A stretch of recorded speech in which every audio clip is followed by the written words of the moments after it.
dream about these perfect pictures.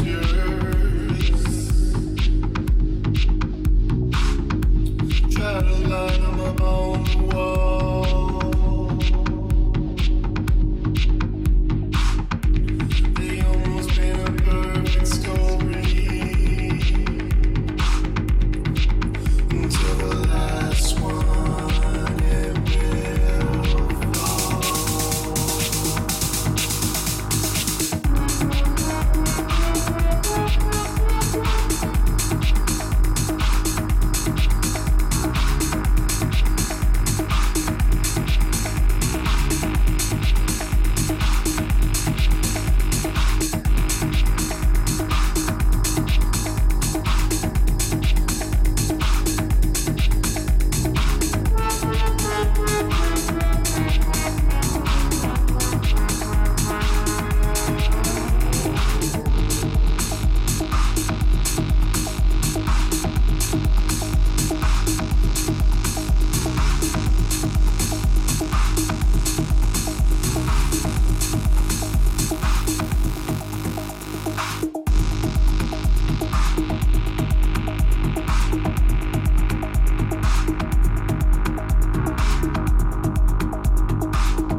A tecnologia e a inovação são as forças que nos movimentam. Essa energia leva a conexão de qualidade com preços acessíveis aos locais mais distantes do país. Promove a inclusão digital e acelera o desenvolvimento econômico-social dos brasileiros. Muito além da nossa rede de fibra ótica, reforçada pelo satélite geoestacionário e pelo cabo submarino Brasil-Europa, a rede que mais nos motiva é a de pessoas unidas e felizes. Telebrás, tecnologia que une pessoas.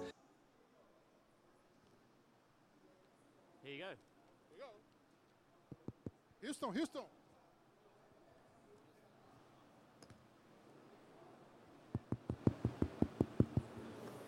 Hello. Bom dia.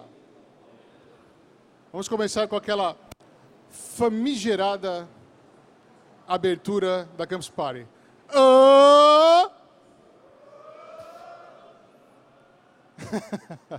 Muito bem, gente. Eu acho que a maioria de vocês já me conhece. Eu sou o Moacir. E eu venho aqui apresentar hoje algo que vai ser muito importante para o Brasil. Eu acho que todos vocês vão gostar bastante. Acho que vocês já sabem um pouco do que é, porque já está na tela. E antes de começar, eu já gostaria até de passar um pouco do vídeo do que vai ser aqui na SL. Pessoal, VT, please.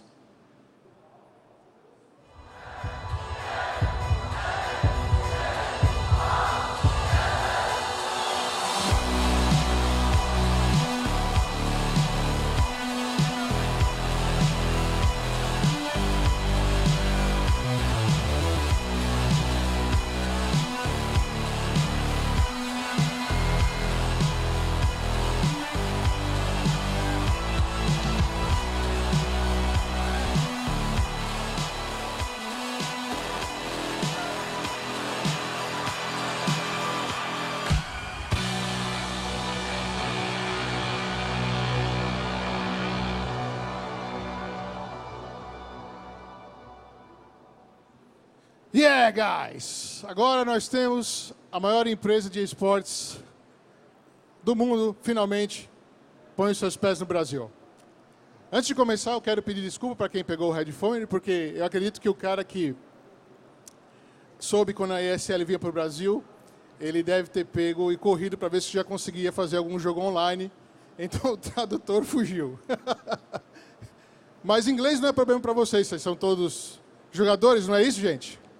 Eu acredito que vocês já conhecem muito bem.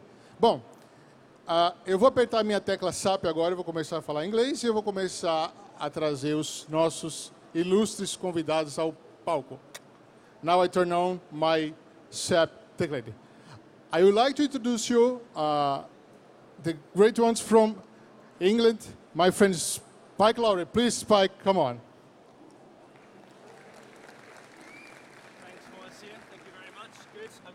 Here, so hopefully, yes you can you hear me? Hello, there we go. Bon dia, Campus Party. Thank you very much for inviting ESL here to give you this announcement that we're very pleased to give. It's an amazing event, looking around Campus Party, seeing everyone working and playing together in one place. And that's the ethos of ESL too. It's about all the players in the world and the teams in the world and the fans in the world united globally around competitive gaming. Now, ESL is the world's largest esports organization. To date, we've run over 400 events. We've handed out over $15 million in prize money. Our competitions are broadcast in up to 29 different languages. Last year in 2015, 65 million hours of Twitch content were consumed around ESL events. 10.5 million hours of ESL content consumed on YouTube alone. Those are pretty impressive numbers. Our ESL Stadium events set the bar for those who are lucky enough to attend, in person or online. At iconic venues like Madison Square Gardens in New York, we continue at ESL to set the bar of internal records, like the 27 million unique viewers who tuned in to watch our Counter-Strike Global Offensive tournament at ESL 1 last year in Cologne. not to mention the 11,000 people in the stadium at the time, which I was lucky enough to be one of them, and it was amazing. But this is all very boring. You're saying, Spike, this is very boring. Talk about Brazil, right? But that's why I'm here, because our focus at ESL is turning to Brazil, on the Brazilian players, on the Brazilian teams, on the Brazilian talent and the Brazilian fans, on you guys. Our ESL national leagues to date have been the bedrock of competitive play around the world, where local teams can play against other local teams, or local fans can watch local streams in their local language. The ESL Brazil Premier League will create the building blocks today of tomorrow's esports athletes and allow Brazilian players to play on the world stage. This is the beginning for ESL in Brazil, and I'm very happy to be able to share that with you today. Thank you very much. Thank you, Spike. Thank you very much. Now I will introduce my other friend. This is the CEO of MCI, Sebastian Thunderwood. Hello, campus. Really happy to be here with Spike. MCI is a global event and community management company.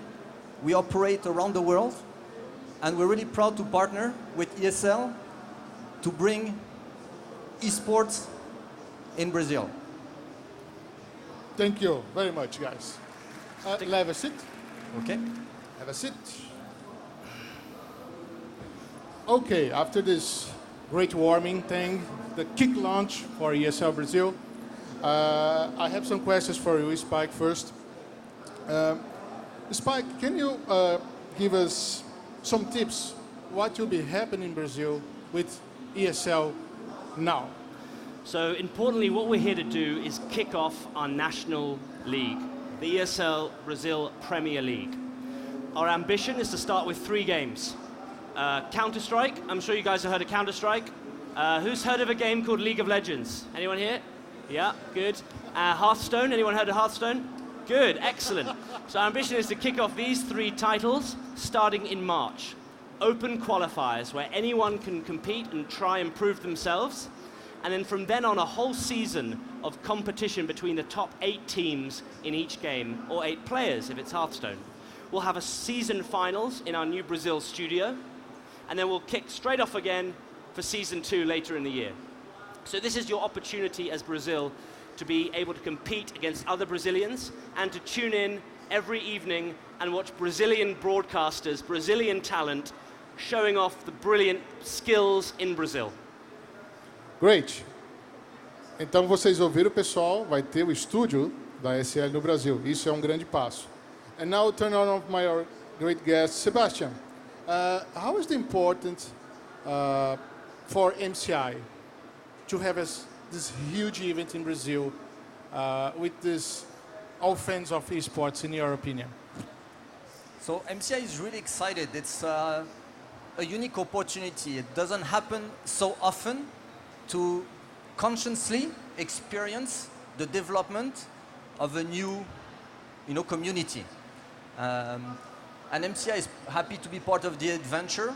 We like to bring world-class quality to everything we do. We operate globally in over 30 countries, and we're really excited with our partnership with ESL. I think Sebastian hit the nail on the head when he said adventure, because this is what it's going to feel like in 2016. It's an adventure. Great. Spike, and about the players and the teams, did you have some feedback about that?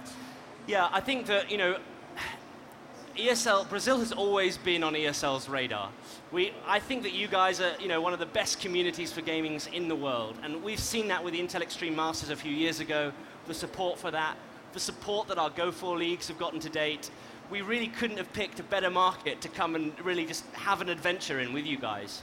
I believe we've actually got some feedback from Gabriel Fallen, who you all know from the team Luminosity. So let's roll the video and let's see what he has to say. E aí galera, beleza? Eu sou o Gabriel, mais conhecido como Fallen, sou jogador profissional de Counter-Strike já há alguns anos. Eu jogo pelo time da Luminosity hoje em dia, estou morando nos Estados Unidos. para poder participar de competições internacionais. E além disso, nessa parte como jogador, eu já trabalho há alguns anos já com alguns projetos como a Games Academy e a Gamers Club, onde o objetivo é a gente fortalecer o esporte no Brasil em vários sentidos, né? Desde a criação de novos times, ensinar os jogadores a como participar do mundo competitivo, criação de campeonatos e muito mais. E eu fiquei sabendo que o pessoal da SL, né, que é uma empresa que eu já conheço há algum tempo, porque já participei de muitos campeonatos que eles já organizaram, fiquei sabendo que eles estão vindo agora para o Brasil e acho que isso é muito bacana, acho que isso vai ajudar a gente profissionalizar ainda mais o jogo aqui no nosso país, vai criar oportunidades para que a galera comece a também, outras pessoas que ainda não são profissionais tenham essa chance, e tenho certeza que isso vai ser muito importante para o desenvolvimento, né, do nosso esporte no Brasil. Então eu apoio bastante essa ideia e quem possa ajudar e tiver à disposição, a gente vai estar aí sempre para fortalecer. Um abraço para a galera da CL. My Brazilian Portuguese isn't so good, Moacir. Was that good what he said or not? Yeah? I couldn't understand a word of it. Bem, pessoal, então agora vocês viram que a ESL está realmente de pé aqui, está no Brasil definitivamente. Eu vou começar agora a abrir perguntas para vocês, tá? Vão ser 3 perguntas, mas antes de começar a fazer as perguntas, eu queria falar uma coisa muito interessante. Eu já ouvi pessoas falando que games não são cultura.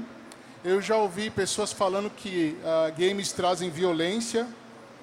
E eu já ouvi todo tipo de besteira com games. Bom, eu tenho um recado para esse pessoal. Games é cultura, games é diversão e agora games é e-sport. E estamos aqui. Ok, gente? Eu agradeço vocês agora e agora vamos começar com some questions from the audience. What you think about Spike? Yes. Have you got one more question you want to ask us? Oh. Because there's one I want to answer. If you want to answer, because he don't have that. But okay. Anything else you want to say, Spike? I want to say one of the biggest questions that we get asked a lot is about Intel Extreme Masters. Is ESL coming back with another stadium event? You guys want to know the answer to that, right? Well... Did you want this Intel Extreme Masters again, pessoal? Well, the answer is... Right now, obviously, we're thinking about that. It's something we want to do in the market. It's something that we think we want to bring to you guys.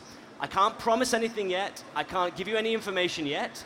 But it's something that we're thinking about and that we're thinking very hard about. So right now, our focus is on the Brazil Premier League, making sure that the local competition is strong and robust and good.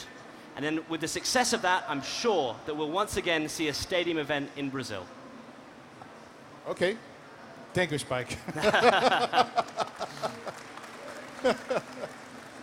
Bom, pessoal, 3 perguntas. Quem quer fazer?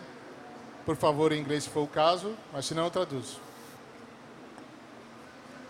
Meu inglês não é lá essas Coca-Cola toda, então eu gostaria muito que você pudesse fazer a minha tradução. Sou organizador do Gamepolitan, maior feira de games do Norte e Nordeste. E eu vim aqui a convite do Moacir para entender como é que está sendo o posicionamento de vocês aqui no Brasil com relação à ESL. Minha pergunta é como vocês estão visualizando o trabalho da ESL nas regiões do país. O Brasil é um país continental, a gente sabe que tem muita da esportividade eletrônica vem acontecendo aqui na região do Centro-Oeste, mas como vocês visualizam as outras regiões do país, principalmente o Nordeste? Okay. It's a long question. Yeah. he's one friend of mine and he has an event in northwest of the country. And he asks how you see the other regions of Brazil. Did you plan to do other regions in Brazil, not only in São Paulo? I think right now we want to tackle Brazil as a whole. It's, for me, a white guy coming here, I don't know very much about Brazil. I'm learning from Moacir, I'm learning from MCI, and I'm learning. So that's good feedback. If that's what you think the community wants and needs, then send us that feedback, and we'll absolutely think about it and look at it and interrogate those questions. Absolutely. Ele disse que é para você pegar o feedback da sua comunidade, trazer para nós e a gente vai estudar o que pode fazer, talvez para levar o evento para lá. Ok? Mais uma. Hello. Okay, thank you. I had a question about you mentioned an open qualifier premiere for Hearthstone players. I'm a player of Hearthstone myself. I play just for fun. I don't think I'm actually any good. But the question I want to have is, how could I join one of these? When are they going to happen? Like all those relevant information. Great question. So, I mean, the best place to be following us is on social media, on Facebook or on Twitter. We're going to launch a website around the Premier League very shortly, and on that you'll be able to see all the information that you need to qualify. What's really important for us at ESL is that it's a fair playing field. There's no point in having skill-based competition if it isn't open to everyone who has a potential to play. So our goal is, towards the end of February, that we'd open these online qualifiers for everyone, we'd communicate it out, and give anyone who has the chance, the potential, the desire to compete, that opportunity to prove themselves. Last question. One more question. One more question, please. No questions. It's been such a good panel. No. Let's We have have someone a in the lot. back over there. Someone in the back over there.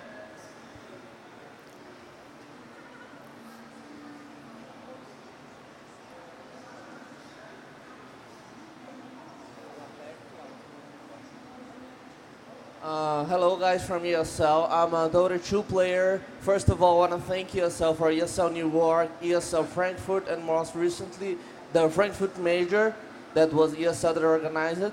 And I want to know about Dota 2. Do you plan in Dota 2 for ESL Premier League in the future? I'd love to. I'd love to. I think we want to look at all games, and again, it's for you guys, the community, to feed back to us what you want to see in your territory, in Brazil. And absolutely we'll entertain it. You know, we love running Dota competitions. We absolutely love it. We've got a great relationship with Valve, and we love putting on the big events, but also the online cups too. So, sure, but we just need more feedback is good, and we'll tailor our program to your country. Thank you very much. Thank you, guys. Eu acho que é isso. Muito obrigado por vocês participaram. Eu espero que vocês tenham gostado. E é isso aí. Thank you, Sebastian. Thank you, and train well. I want to see a world champion of Brazil, okay? Come on. That's right. Thank you. Thank you. Good job.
Alô. Funciona. E aí, galera, beleza? Vocês sabem que o meu trabalho aqui é gritar, né? Tá certo? Então eu vou avisar pra vocês que estão aqui na frente que eu vou gritar.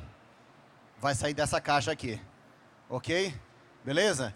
E eu tô experimentando também o som aqui, né? Porque eu não sei se o som é bom. Então tem que fazer bacana, é isso? Então vamos lá. Não tá avisado aí, não tá? Ok? Boa tarde, Campus Party! Ô! Ô!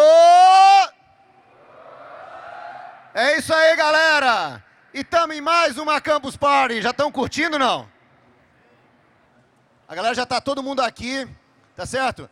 Quem aqui está aqui na frente quer implantar um chip? Ninguém quer implantar o chip, você está fazendo o que aqui na apresentação, pô? Né? O cara que quer implantar um chip, é isso? Vamos lá. Para que é que você quer implantar um chip? Faço a menor ideia. Esse é o espírito, tá certo? O importante é ter o chip. Agora, onde você quer implantar o chip? Na mão. Na mão. Tá bom, né? Tá certo? Né? Melhor seguir quem já está fazendo, não é isso? Agora, você acha que ele implantou o chip na mão por quê? Não sei. Por isso você veio assistir, não é isso? Então, beleza. É isso aí, galera. Quem mais quer implantar chip aqui? Ninguém mais quer implantar chip? Só ele aqui? Aqui, ó, tem um cara que quer implantar chip aqui. Beleza. E aí, você quer implantar o chip pra quê? Pra na hora de passar na entrada da Campus Party não precisar mostrar o crachá, é isso? Não, na verdade eu quero implantar um chip na mão de outra pessoa pra ver o que faz. Ah, tá certo. Esse é o verdadeiro cientista, né? Tá certo? Deixa os outros se ferrarem, é isso? Né? E se for muito legal, você vai colocar em você também, não? É isso aí. É isso aí, galera. E tá começando mais uma Campus Party. Primeiro dia. A galera ainda tá meio calma. Quem ficou acordado até de noite aqui ontem? Né? Até tardão. Ela fez uma cara assim, não sei se foi tão tarde assim. Então até que hora você ficou acordada? Até umas 3 da manhã. Quem ficou acordado até as 3 da manhã? Quem ficou mais? Quem ainda não dormiu? O cara lá atrás ainda não dormiu. Não te deram barraca, é isso? Você está acordado direto, né? É isso aí. Quem está acampando aqui? É, beleza. Muito bom, galera. Nós estamos começando aqui a nossa primeira palestra magistral. Olha, o cara é russo, tem um nome impronunciável, né? Ele já falou que era impronunciável, vou tentar aqui, tá certo? Mas ele implantou o chip como um projeto pessoal suportado pela empresa, mas implantou um chip que é para poder começar a estudar como é que a gente pode fazer biotecnologia, como é que a gente pode, né, ter de fato computadores implantados na gente, para que serve, tá certo? Né? Ao contrário do nosso amigo cientista ali, ele fez nele mesmo para descobrir como é que é. E uma das grandes questões é o seguinte, é a segurança, né? Na hora que você implanta o chip, o que o cara vai fazer? Cortar tua mão fora, é isso? Né? Hoje em dia o cara rouba teu cartão de crédito, mas se colocar na mão, né? Então a gente tem que pensar tudo isso, tá certo? Então, sem mais delongas, vou chamar com vocês aqui Ivni Che.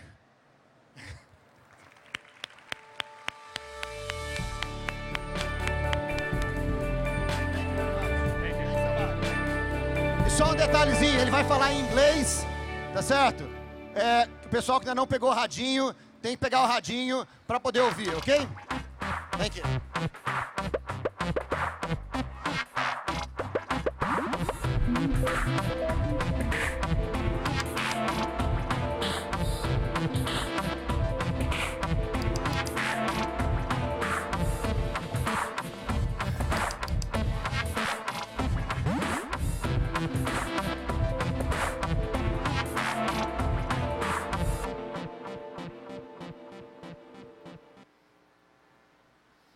All right, okay. Bom dia, Campus Party. Yeah, how you feeling? Good? I gotta say, as a gamer, it really warms my heart because I don't think I've ever seen that many people playing World of Warcraft and Heroes of the Storm in one place. Never.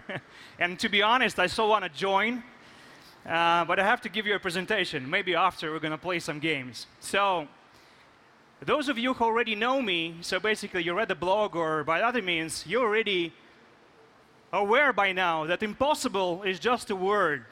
Basically a word that has no meaning and never stops a true visionary. If you want to imagine something and achieve something, you can do it. And me being here is the proof of that. Because if you want to be a cyborg, it turns out you can. For those of you who don't know me, let me introduce myself. As I was told, I'm a Russian with an unpronounceable name, which is kind of true. But I'm so-called professional cyborg. Professional means I'm the only guy on the planet right now who is not doing it for fun. I'm doing it specifically for the sake of high-tech research. Because eventually, we are moving to a new era, and what scares me as a person is like not a lot of companies or people understand what really is happening with the Internet of Things type of thing. By the way, on the left, it's my real X-ray of my real left hand. So the chip, for those you're asking, it's here, and I don't feel it. So does it work? No.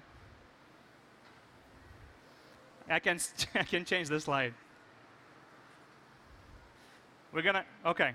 So this is what it looks like. The biochip is very small. It's 2 by 12 millimeters, and it's covered by bioglass. Bioglass means that it's hyperallergic. So the body, the human body, doesn't reject the chip, because usually our body rejects pretty much everything that is unnatural. Inside there is a small chip, there is a small antenna, and there is approximately 1 kilobyte of storage that you can do whatever the hell you want with. And using this chip, I actually can interact with a lot of things around us. Next slide, please. So for those of you who are asking and wondering how did it go and how do you implant yourself, it's not that hard. So on your right, it's basically day one. So we have a choice to go with a professional doctor or do it with the master of piercing. And it turned out that doctors are paranoid, and they said, no, we're gonna not do it. You have to have an insurance. You have to wait for half a year before we figure it out. And master of piercing said $50, and it's gonna be 2 minutes for me. And guess what did I choose? Of course, $50 right here, right now. In 3 days, basically, it doesn't feel, you don't feel anything. You just play with a lot of smartphones and tablets around you and try to experiment. Which makes a lot of people crazy, I gotta say, especially in the underground. Next slide. So a lot of times I've been asked, like, why the hell did you do that, man? Like, what's the point of having a chip? Is that different from a wearable, from a bracelet? You can have a bracelet and open whatever you want to open. Why? And I gotta say that there is not just one reason, but many reasons why I implanted the chip. As I told you, mostly for experimentation. Next. So the primary reason I did it is to basically make the market, so the companies and you guys, rethink what is the Internet of Things. Because everybody says Internet of Things and talks about connected cars and etc. But to be honest, and I work for a worldly known company. I travel a lot. And I know literally like 10 people on the planet who know what Internet of Things really is. Like from technological perspective, from the point of view of data, legal, etc. And maybe most of them are in this room, by the way.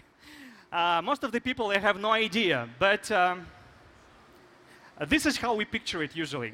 So we picture that we manage stuff. So we have connected cars, we manage the cars. We have refrigerator that can buy groceries for us. We control the fridge. We can control the temperature in the room, blah, blah, blah, blah, blah. We control everything.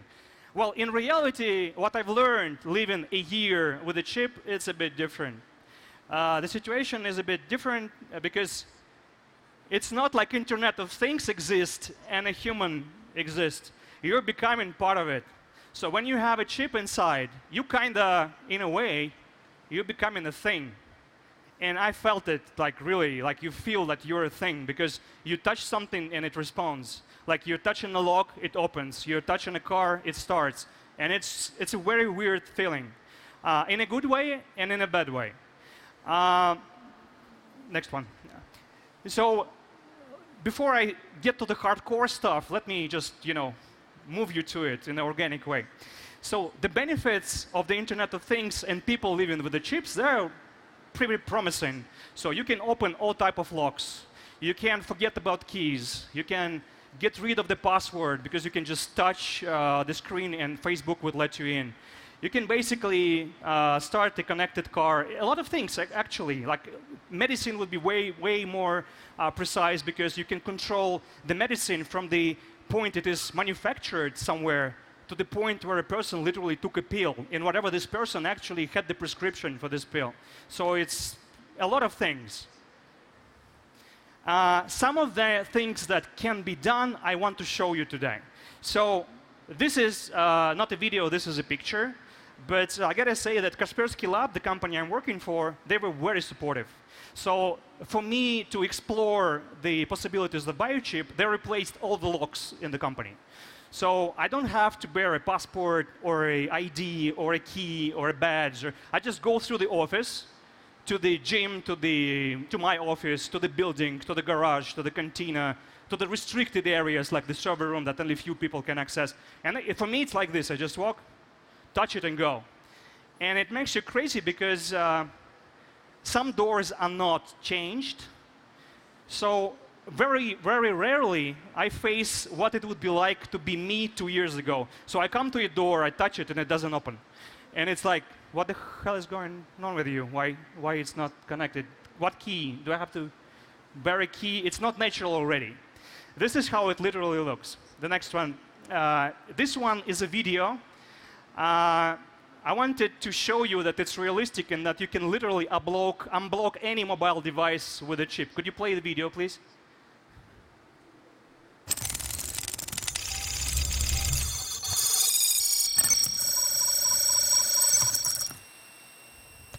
Hello everyone, today I'm going to show you how to unblock a smartphone with no password at all, just using the biochip in my left hand. I'm using an app called Tap Unlock here. I'm entering a PIN just in case we have a problem of any kind, so I would be able basically to unblock a phone without any chip. So I now need to add my ID. So basically I have to put it on my hand. Yeah, here it is. It recognizes my chip. So I'm going to call it chip and switch it on. Here it is. So right now I have to switch off the phone. On the bottom is on the back. Yeah. And as soon as I switch on the phone, I'm going to be asked to enter a password or basically do this. Simple. So this is literally how it works. So everything that you connect, it's like touching and you go. I gotta say that some applications, unfortunately, are buggy. So when an application with identification through the chip crashes, it's kind of pain in the ass, if you know what I mean, because you have to restart it in the developer's mode and bypass it, etc., etc. So for me, quality of the code of the application became a personal thing. I truly care, and if the application is bad or the user experience is bad, I start to be not just angry as all of you, because you're just angry when it happens. I want to literally strangle the developer who did such bad code because it affects my life. I open my door in my house or my kids, whatever, room with it, and you're doing the bad code. So I guess lesson number one, we have to, in the era of Internet of Things, we have to write better code. The second video, you can run it because it's in Russian, so I muted it. It's a very specific illustration of what can be done if you apply your mind to it. Star Wars in the audience, Star Wars fans, anyone? Thank God, I love you people. So we actually decided to play a Jedi trick with a force push, if you know what I mean. So if you combine Microsoft Kinect and some pretty weird engineering that we've done in Russia, and the biochip, which actually identifies me, so it gives the checkbox that I have the right to open that door. So this is basically me in the very fluent Russian explaining what I'm about to do. And I'm about to open this door, just, applying the biochip to the reader. Like, look at it. No, seriously, you just can control it the way you want it. So you see, I have this thing. So I like to think of myself as a Jedi now, because I kind of have to prove that it works. Yeah. So basically, as simple as that. But could we have the next one? Yeah. Yeah, this one doesn't work. So this is basically a rough summary, very short summary of what can be done. I already touched some of it. But I gotta say, for me, it's exciting to understand that everything is possible. There are some restrictions. For example, we talked to several banks, and we asked them, guys, we want to make this chip a payment method. So basically, we want you to embed a unique ID and make this chip look as if it was a MasterCard or a Visa card. And actually, it is possible. The problem is, the first question was, do you have encryption in the chip? I said, mm-mm. And he said, we cannot do that. So the problem is, right now, there are several obstacles on the further development. For example, if you want to solve the encryption, and you are gamers, so you know what the heat of a CPU is. So in order to have an encryption, you need a CPU inside, because you need processing power to do the encryption. When you have processor, you have two problems. You have to cool it, and you have to power it, so you need a battery. And I just thought that I'm not ready to be charged yet. So, but the good thing about this experiment is we started to pay attention to different technology research. For example, energy. Because if you think about it, I'm walking right now, I'm wasting calories. So there is kinetic energy, temperature in my body, and basically I ate a hamburger 30 minutes ago. I'd love to burn this. But right now I have to run. What if we could create a technology that basically convert body energy into electric energy? It would be enough to power the chip with encryption, and by doing so, I could pay for stuff. Or actually store confidential data, like financial data, medical data, and stuff. And here we come to the stuff that I wanted to share with you. OK, if this is also awesome, what's the trick? Because usually there is a trick, as everything is so beautiful, right? So I'm going to tell you about the trick. By the show of hands, who is familiar with the Johari window concept? OK, very few people are. It's magnificent. It's really good to be here, guys. Really. Usually it's like, what's the next slide? So for those of you who don't know, I have to explain what a Johari window concept is. So it's a psychological concept that explains how we as human, we develop. How do we educate ourselves? And the concept says that there are only 4 states of information that exist. The first state is something that I know about myself and you know about myself. So it's something obvious, like I have a beard. I know this, you know this, it's kind of obvious. So the second is, it's in a way a blind spot. So it's something that you know about me, but I don't know about myself. The good example is, I'm in the brochure, so I'm in the agenda of Campus Party, and you read it, and I didn't. So I have no idea what's inside. So for me, I have no clue. But you have an information that is about me, but I don't know it.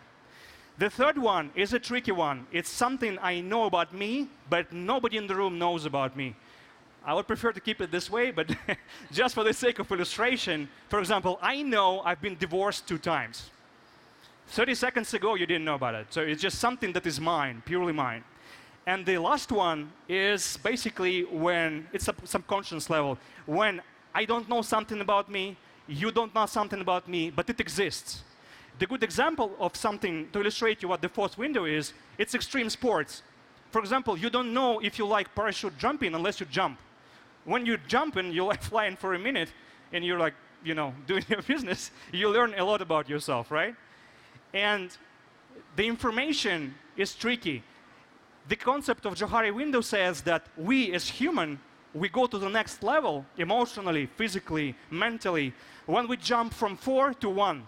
So basically, we don't know something, and then we learn something, and it's obvious for everyone. Like, I can do parachute jumping, you know that you can trust me with this, whatever. And this is the scary part. So after living 1 year with the biochip, I just realized that this is how Johari window looks today. So I just realized that I don't know a lot about me, that social media, search engines, basically the internet wouldn't know about me. They sometimes know more about me than I do, that my relatives do, and my friends do, because it turns out that Facebook is checked more often than you meet your relatives in some countries. And this is the tricky part. When you live in with biochip, it's different for you in terms of how you think about data. Because when you're at a smartphone, you're kind of used to the fact you click, I agree, and you, OK, this is what I'm going to do. If I don't like the application, I'm going to just reinstall it or use another one. With the chip, you cannot do that. So I started to be paranoid. And let me introduce you to yourself. This is how I look in the eyes of Google. You look in the eyes of Google, social media, all the big data companies. This is you. If they don't see the soul or they don't see the personality, they just know who you are in terms of habits, what do you want to buy, or what would you potentially would want to buy in a year. And this is kind of scary. They gather this information for this sake. This is basically everybody in this room, and your relatives and your family. This information is gathered as well. So the connections are kind of another argument to sell you more. And this is basically how we look if we combine all those together. Internet of Things, us, guy with a biochip, it doesn't matter. We actually generate a huge amount of information.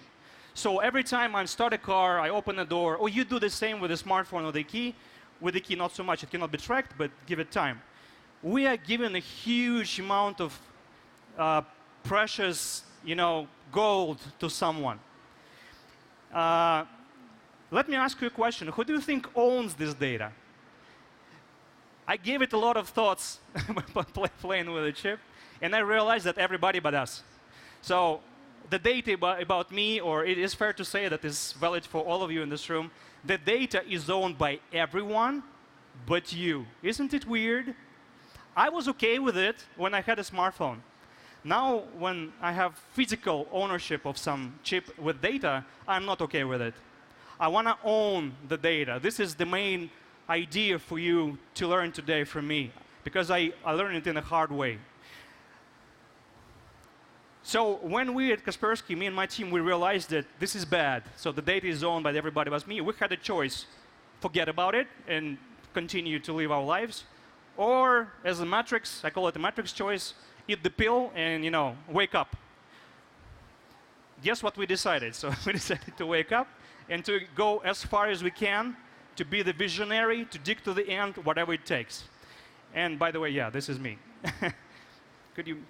So right now in the company, there are probably dozen of people with a biochip like this. And every day we're performing a lot of experiments, so-called user scenarios. So what could happen if? What we're going to do if? What we need to research more to achieve A, B, C, D, A, Z.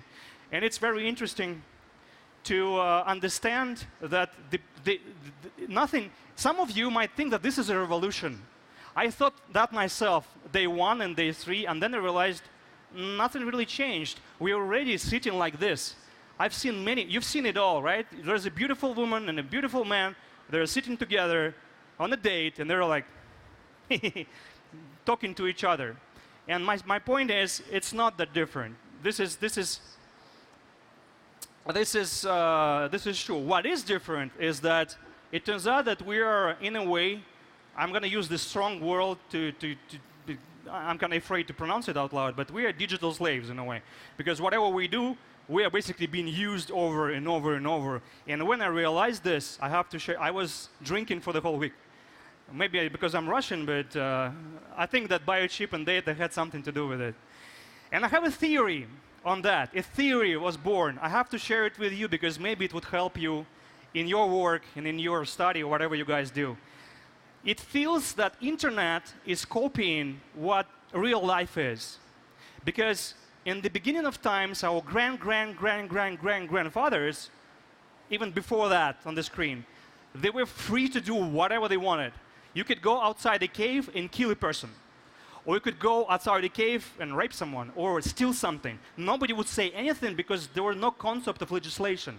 So what's wrong with killing people? They said, go and kill people. People, mammons, whatever. And it's exactly what internet was like at the beginning of times. You can literally go hack Pentagon, put child pornography online, and nobody would tell you a word. You say, I can do whatever you want. You don't know what the internet is from the legal perspective. But what's happened next is this. This is right now. So right now, I feel that there is Game of Thrones going on. Because what is feudalism, really? It's when monarch has a lot of resources that he owns, people, gold, food, weaponry, everything. And he uses it, guess what, for his own good. So if you're a monarch, if you want to attack France, I'm sorry for all the French people in the room, by the way, just for the sake of illustration. If you want to attack France, you just go and attack France. Because you like their vineyards, just because of that, you want to. And this is, I feel, what's going on right now, because the big data companies, they are owning and gathering this data, which is a true value. Money for them is not a value. For them, data is value. They feed on it. And they actually use it, to be honest, for their own good. They use it, our data, to sell us more, in a way. Or make their services better. Yes, it is true. But anyway, they're using it for their good, not for mine or yours or whatever. And I have a dream. That's why I'm here. That we together can change this for sure and for real. Because what happened in the real world, there was a concept of freedom of personality and human rights born. Basically, it happened when North America got independent from UK and they sank their fleet in Boston Harbor.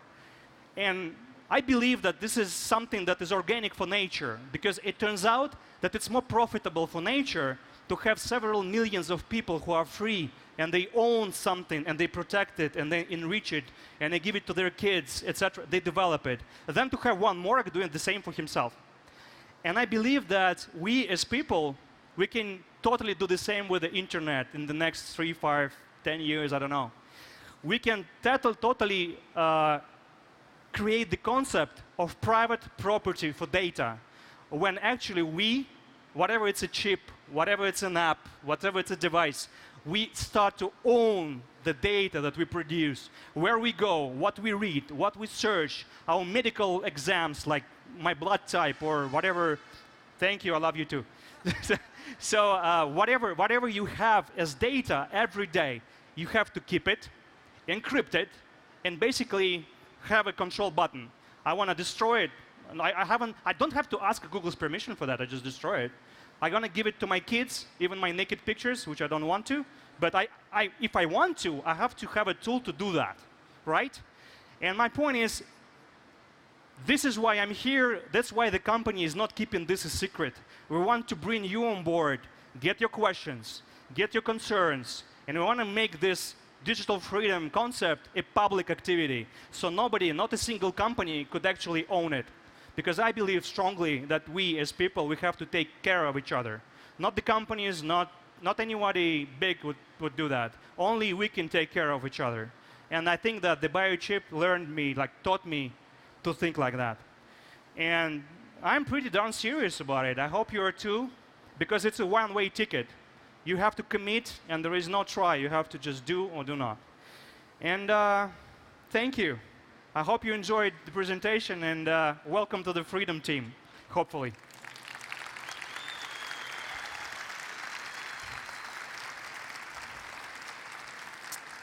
And you guys, if you have any questions, I think we have a time for Q&A. So just a sec, I don't speak Portuguese, unfortunately. I know. We need microphones for the... There is a lady with a microphone, so let's wait for her. And by the way, ask whatever you want. I'm going to be honest, I promise. Oh. So this is how I sound in Portuguese? Okay. Yeah. And those guys are doing an amazing job. So where is the... OK, microphones are here.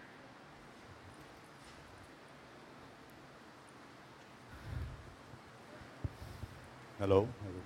So do your chips have like a safety system? Like someone could cut your hands apart and go to your company?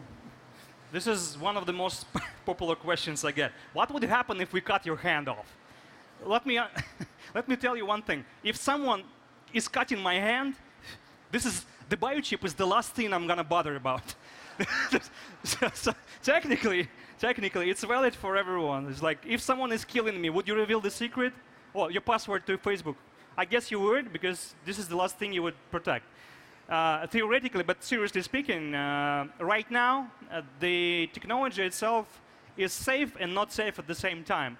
The safe part, to your question, you have physically to do two things. You have to know where it is. So you have to know that my chip is here. And you have to basically touch me physically, because the antenna is really small. So that's why I have to touch the door to open. Right now, it's not wireless. And I think it's pretty much the same level of protection you get with a wallet. Because you have your wallet on you, and if someone is stealing the wallet, you actually feel that someone is touching you. You said, man, what are you doing? Like, stop doing that. It's my wallet and it's my ass. Not, whatever. So, but the problem is, let's say I'm unconscious, I'm sleeping on the plane. Right now, you can, if you know, you can touch and download everything. So, and that's the good thing about this experiment, because I'm here and I'm committed to this, to change the situation. Because I want to create the situation where even if you take my arm, you won't read the information, because it's going to be encrypted and, for example, use a lot of biometric data to identify me. So, for example, my voice is unique. If I'm not speaking to the chip, the information is encrypted. There are many ways to do that. So it's a very good question. Right now, not safe. Going to be safe, I promise. So this is the point. Anyone else?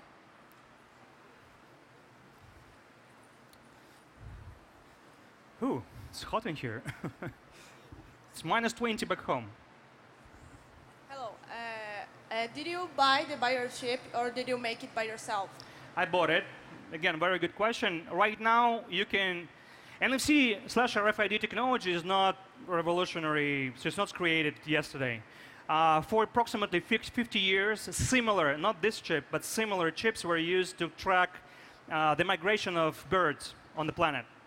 So my point is, the chip you can buy today, it's approximately $100. If you Google or come to my blog, which I think it's easy to find, you can literally click and buy with a delivery this chip. But I think if you're asking me, do not buy this one, because the next upgrade is very close. So and if you want to replace, you want to take the chip and replace a new one, it's kind of painful. So let's wait. Wait. Do not hurry up. There was a question here. Does the ship hit? And thank you for the questions. The questions are very interesting. Hello. Okay. Thanks for being here. I would like to know about you, how you can guarantee that the chip will not be another kind of control by the government. Very good question. So I have a news for you. Who has smartphones right now? The government needs just that. Because when you have a smartphone, the smartphone actually it doesn't exist in the void. It connects to base stations, to the Wi-Fi, to Bluetooth, and it has a unique signature. So the government already, if they want to, or in some countries they kind of need a permission for that. So they can track everything. They can know what you talked about, whom do you talk to, when how did you move, everything. They don't need a chip for that. So I wouldn't, this is the last concern of mine. But I once was asked by a girl, I think it was in Germany.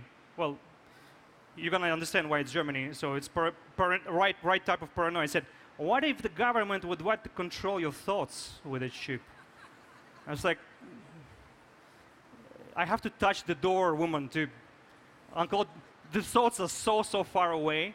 So no, you cannot. So you understand, if this information bothering you, it's not possible, because in order to get in here, you have to somehow connect to the neural system, and what is more important, manage to decrypt the brain, which is not possible. I don't. Can you microphone? I can. Does the ship require some kind of maintenance? Sorry, what?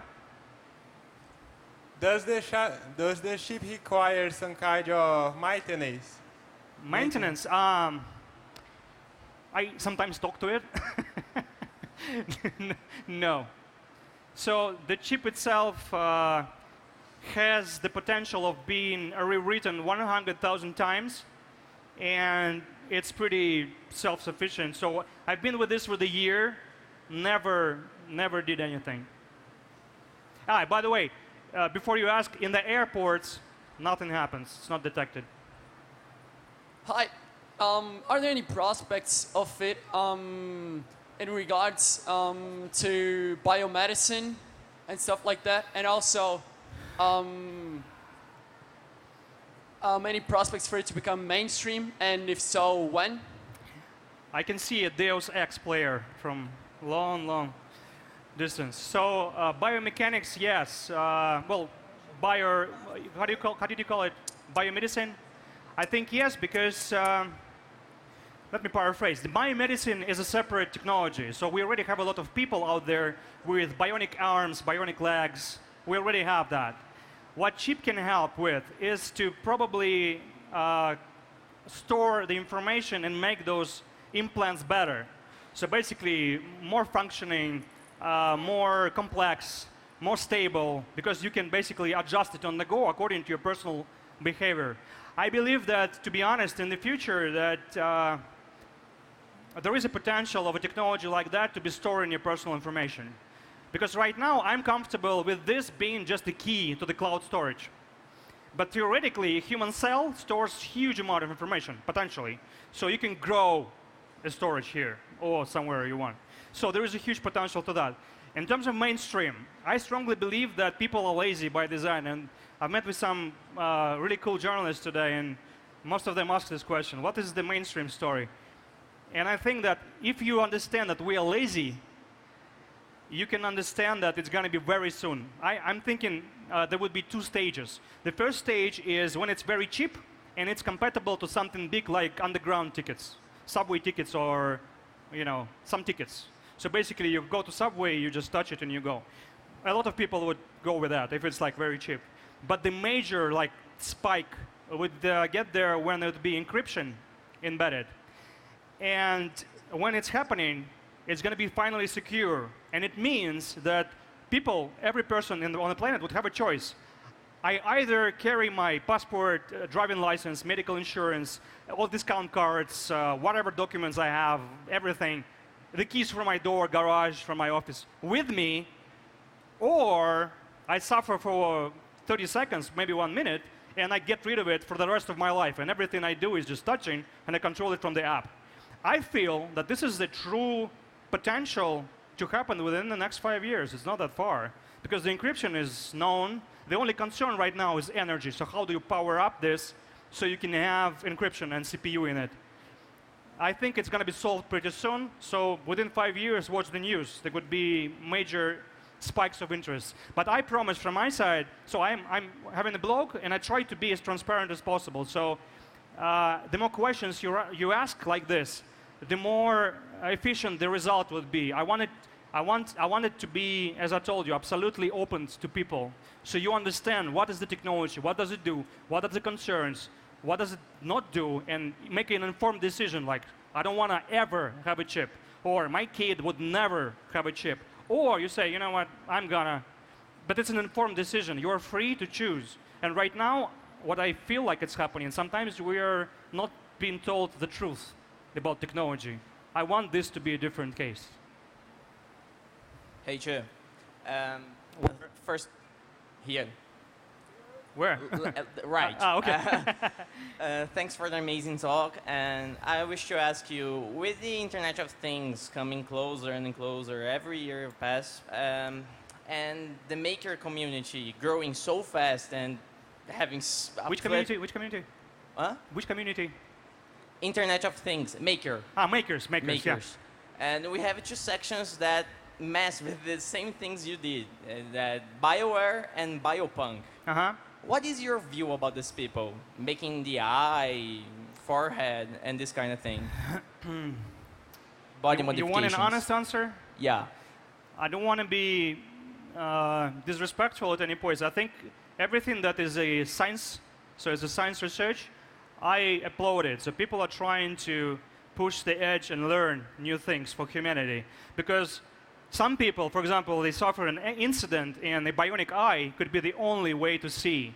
In this particular case, I think they're doing a great job. But my personal attitude, if you think about it, I'm a big fan of science fiction and cyberpunk, and I'm feeling comfortable here with you. So I feel that it's not the primarily focus.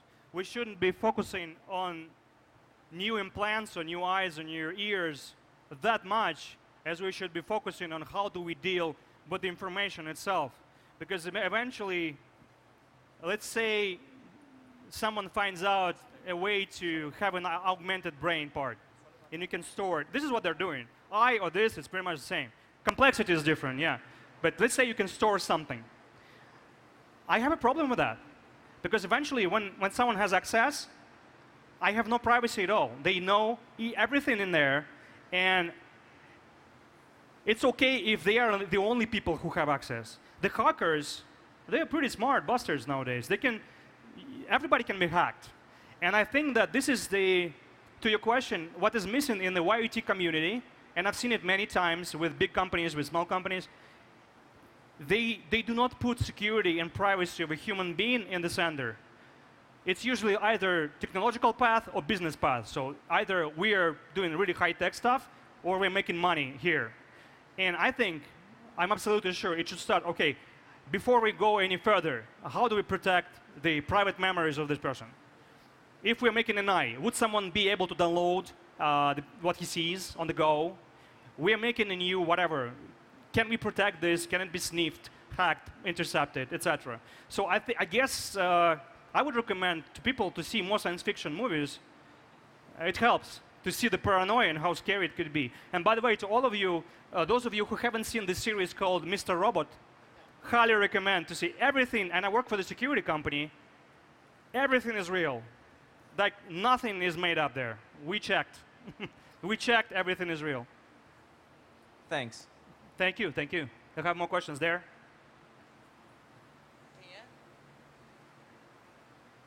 Over here. Over here. Okay. In your presentation, you say something about medicine. It could be used for, I don't know, maybe for getting to know if something's wrong with our body. How would it be?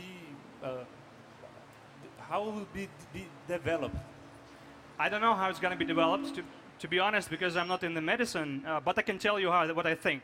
So in a medical perspective, I see basically several different tracks. The first one, the chip could be developed as a unified lifetime storage for your medical data. So because right now, when you go to a doctor, usually they force you to, well, they have to make you go through some exams. So go and do an X-ray, go and do a ultrasound, go and give out blood samples. We don't know your blood type. So if you have this in here, you can always go, touch their computer, say, you have all my story, what do you need? And it would already be way more precise, because they would know the whole history, and they would know how the potential illness developed. The second is a pharmaceutical one, because eventually there are people sometimes who are taking wrong medicine. So because of the mistake of a doctor, or for other reason, or they're drug addicts, they're just taking the medicine that is not suited for them. And one of the development tracks could be that the chip could know, basically, before taking the medicine, you register it. And basically, the doctor, the doctor would know if you're taking it in time, if you're taking the right medicine, and if you're like playing with it. And the third one, well, it's technically 50 years from now. It's already like, you know, real-time communication with the medical facilities, augmented like body parts, etc. I think it's a century far away, to be honest. But thank you for the question. Very good question. There's a... Hey. Hello. Okay. Thank you for... because I cannot see you, literally. So, hi. Hi. And when you get the biochip, do you regret in some level? Regret? And I have the second question. do you think it will be a thing in the future, like everybody will have it like a smartphone, or it will be more, not so much a thing like that? Great questions. No, I don't regret it. I did regret for the first day. I was like, shit. Why did I do it? But then I have to say no, because it completely changed the way I treat privacy and personal data management. And this concept of digital freedom, it wouldn't have been born if I would be having the chip. And the second question, smartphones or not, again, if you ask me, I think that smartphones would die. Because eventually, it's a brick. I'm a big fan of Steve Jobs. I believe that many of you are.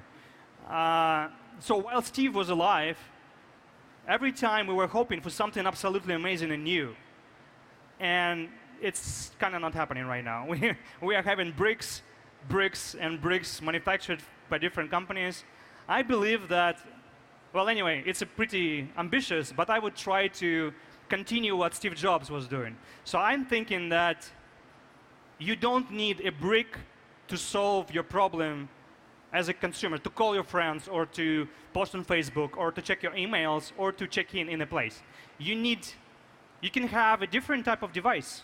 I'm not saying a chip, but let's consider for a minute that you have very smart boots. You're wearing boots every day, right? And you can actually, theoretically, charge them by walking, right? So it's a perpetual, it's an eternal engine. So just imagine for a second that your smartphone is the boots. So you're walking, it's hardware, processor, cooling, everything is in there. And when you want to call someone, you just touch your watch and you call because you just connected, but the hardware is there. Here is the remote, and you can have a hearing plug and a microphone here because you need to talk. And it is just one of the vectors I'm thinking about. So this is, again, my opinion. I think they're going to die. The sooner the better. There are so many technologies to explore, and we are stuck with a brick. It's two questions. The first one is, if the main use of the chip is to use as authentication method, why not use biometrics? That it's a lot easier. Fantastic question. So when you're using a password online and the password gets stolen, what do? You go and you restore the password. When someone steals your fingerprint, you have 10 times in your lifetime to change your biometric. And I think that the perception is wrong. Biometric is a bad, it's a good factor of authentication as like additional one, not the primarily one, because it can be stolen. Because the computer, you have to understand how computer thinks. It doesn't see your face or your fingerprint. It sees some picture, well, sometimes multi-layeral picture, and it transforms it into the zeros and ones. It's as simple as that. Every fingerprint is a set of zeros and ones. So if I'm a hacker and you identify it using biometrics to your computer, and this is the only identification you have, I can get in the between, steal this ID, and I can be you for the rest of my life. Because this is your fingerprint, it won't change. It's just the same through your life. And this is the answer. So fingerprint and biometrics, it's not the solution. It's just one factor. That's why I'm thinking, and the chip is not the solution.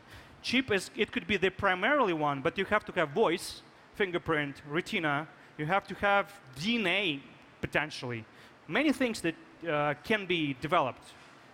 OK? So don't think that if you have fingerprint, it's just safe. No, it's not.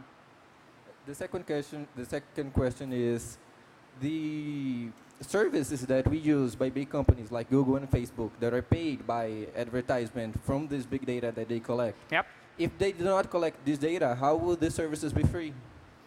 And we are not forced to subscribe to Facebook, something that we choose to give the data and get the free services. You are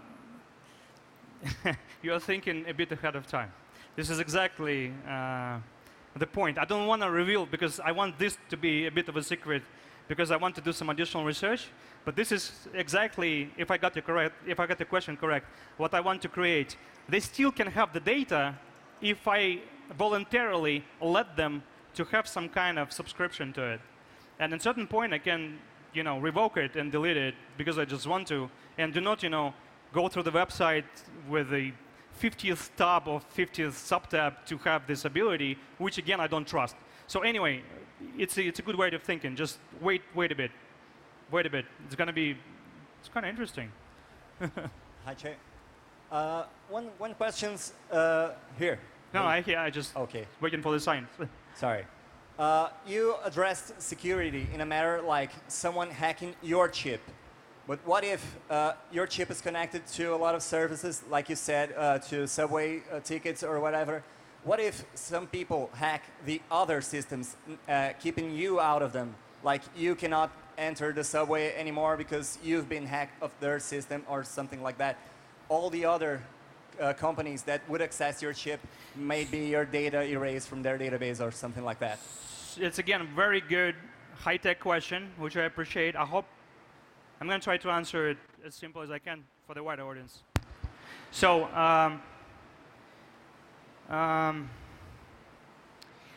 let me share you a story. I'm a member of Facebook I was among the first 50,000 people in there, so long, long ago. So a lot of services I use, they are like login via Facebook button. And last year, somewhere in September, Facebook banned me. So I put a very successful blog post. I had a huge spike of traffic, and they said, we want to have your real name, and unless you provide us the passport, we are blocking your account. I said, my first reaction would be, screw you, I'm never giving you a passport.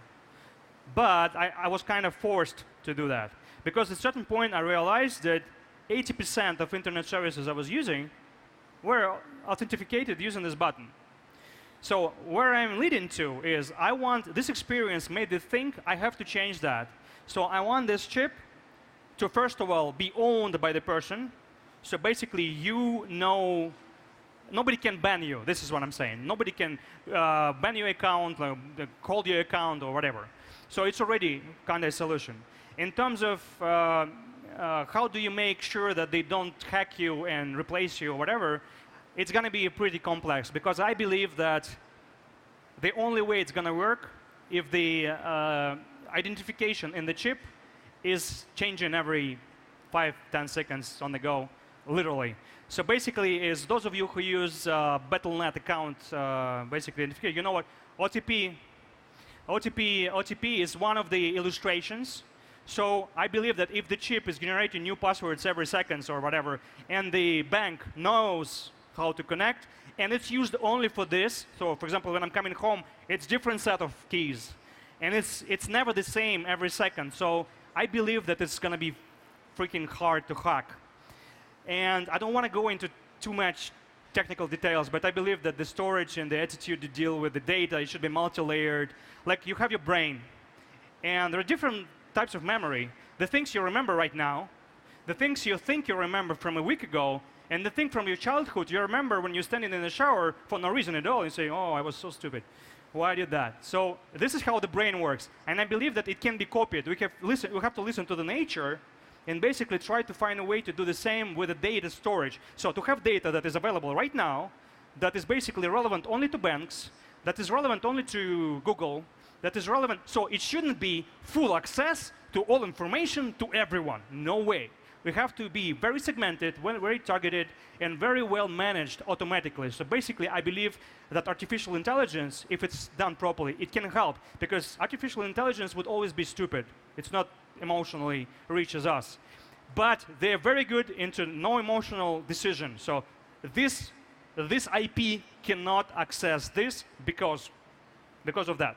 Or as a user, I say, do not let anyone from Japan to my account. I just don't want to.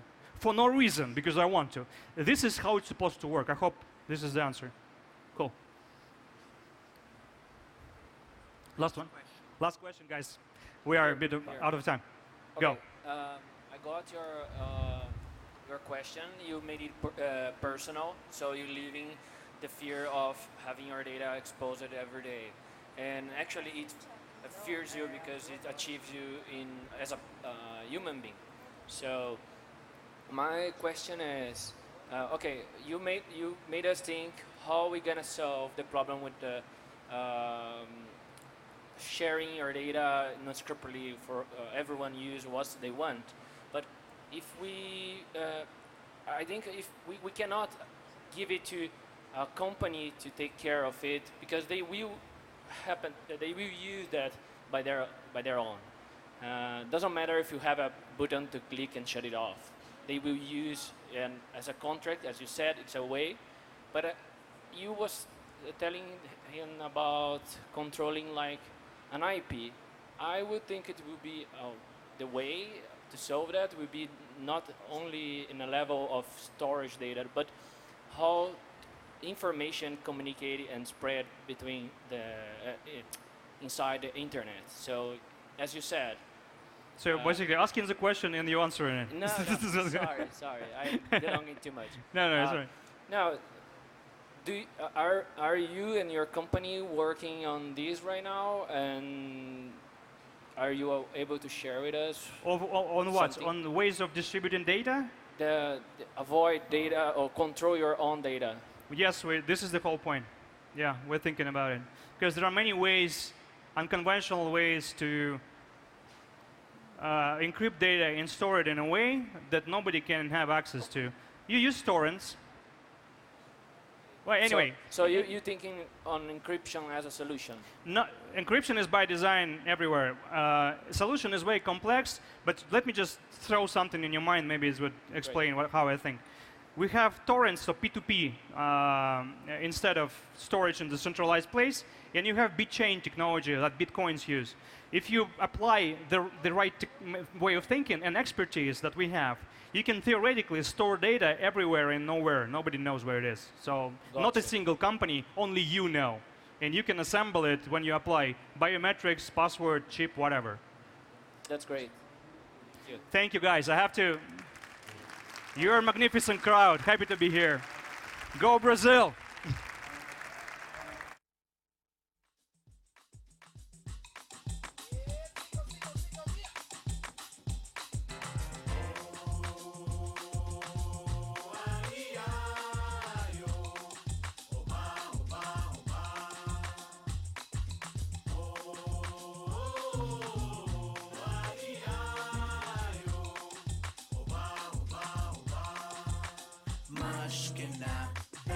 Black of peas came to make it hot.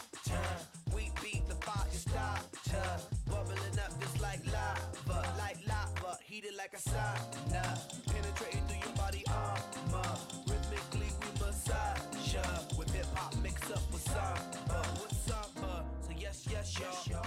You know we never stop, we never rest, y'all. The black of peas will keep it funky fresh, y'all. And we won't stop until we get y'all, say it.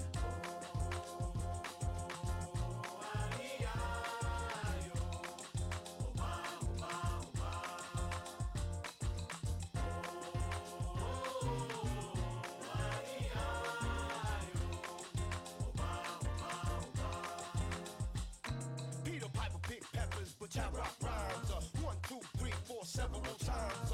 Heavy rotation played by every kind. Radio station blessing every mind. We crossing boundaries like every day. Do Bobby, been the on the bay. We got tab magnification, tab magnify like every day. Yes, y'all. You know we never stop, we never rest, y'all. The black of bees will keep it funky fresh, y'all. And we won't stop until we get y'all, say it.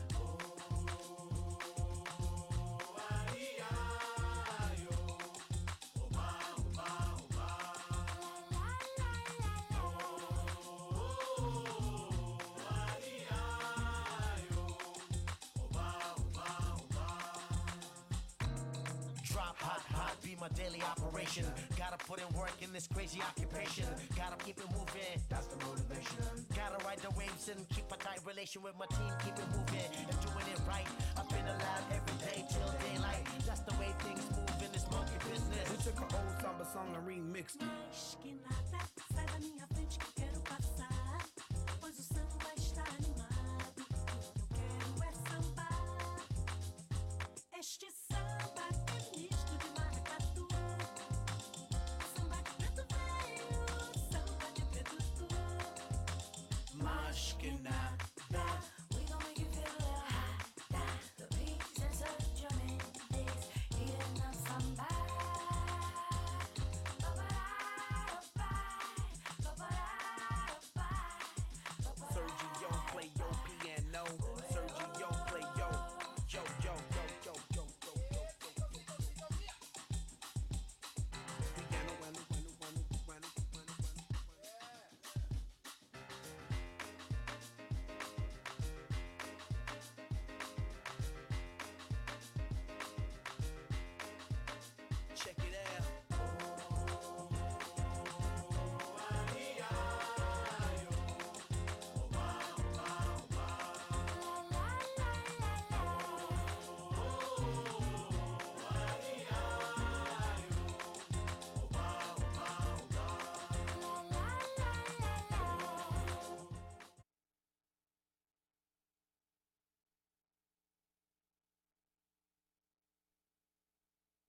aqui.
Alô, alô. Ok.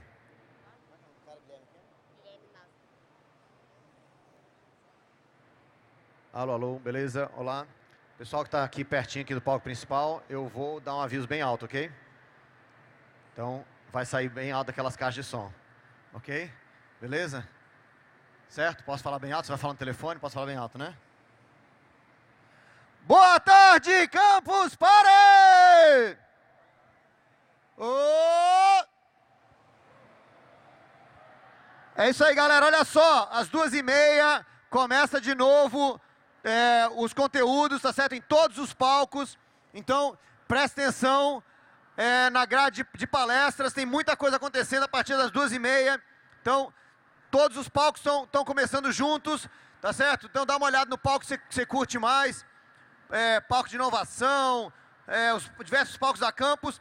Aqui no palco principal, nós vamos ter uma palestra super bacana sobre energia renovável. Não só energia renovável, mas também sobre Big Data. Se você está disposto a melhorar o planeta, se você está disposto a ajudar a criar tecnologias renováveis, aqui é o momento. Quer aprender Big Data, quer saber como é que Big Data está sendo usado pelo agronegócio, como é que a gente pode usar a tecnologia, a computação, o desenvolvimento de software para melhorar o mundo. Esse é o momento aqui no palco principal. Guilherme, que já está aqui, já está com o microfone montado, daqui a um minutinho vai estar aqui, tá certo? Mas esse é só um exemplo. Todos os palcos vão começar agora às 2h30. Então, quem tiver interessado em conteúdo muito bacana da campus, já vai dando uma olhada na grade, vê a palestra que te interessa, que já vão começar. 2h30, começa o conteúdo todo. Deixa eu falar uma coisa. Há uns 10 minutos atrás apareceu um cara aqui perguntando se alguém tinha achado uma bateria portátil, laranja e branca, que ele deixou aqui no meio dessas cadeiras. Então, deixa eu dar uma dica para vocês. Se você achou, por favor, traz para a gente lá no CAEX, onde fica, né, ou então procura algum dos voluntários, que é onde você pode entregar achados e perdidos. Se você perdeu alguma coisa, dá um pulo lá no achados e perdidos para você encontrou. Mas, sempre lembrando, presta atenção nas suas coisas, tá certo? Coisas pequenas, né? É muito fácil de perder, de sumir, tá certo? É muito fácil essas coisas pequenas saírem andando, né? Então, presta atenção, tá certo? A gente registra os laptops para não acontecer nada com o seu laptop, registra o computador para não acontecer nada com o seu computador, mas as coisas pequenas são mais difíceis, tá certo? E eu vou te falar, eu já estou na campus há muitos anos, a gente já viu aqui o absurdo, tá certo? Tem uma galera, né? Então presta atenção nas suas coisas pequenas aí para não sumirem. Mas se você achou alguma coisa, por favor, leva pra gente lá nos achados e perdidos. Se você perdeu alguma coisa, lá nos achados e perdidos também. Então, tem a pergunta, não comentário, perdeu alguma coisa também? Não. Não, então beleza, então tá bom. Então tá certo, pessoal. Pergunta aqui, tem uma pergunta aqui, ó. Se as tomadas aqui não estão funcionando, deveriam estar. Não estão funcionando? Tá funcionando aí a tomada? Tá certo? Tá funcionando. Então essa aí não está funcionando. Tá certo? Então essa aí tá. Então beleza. Então deveria estar funcionando. Essa aí não está funcionando. Tá certo? Depois a gente vai pedir pro pessoal dar uma olhada. Ok? Beleza. Tá? Tanto as tomadas quanto os cabos de rede deveriam estar funcionando. Ah, isso é uma boa coisa. Pessoal, se tiver cabo de rede que não está funcionando, tiver tomada que não está funcionando, avisa pra gente que tem uma equipe aí que está sempre olhando, sempre corrigindo os cabos, tá certo? Sempre corrigindo as tomadas, ok? Então, é isso aí. 2h30, começa os conteúdos em todos os palcos. Já deu 2h30, não?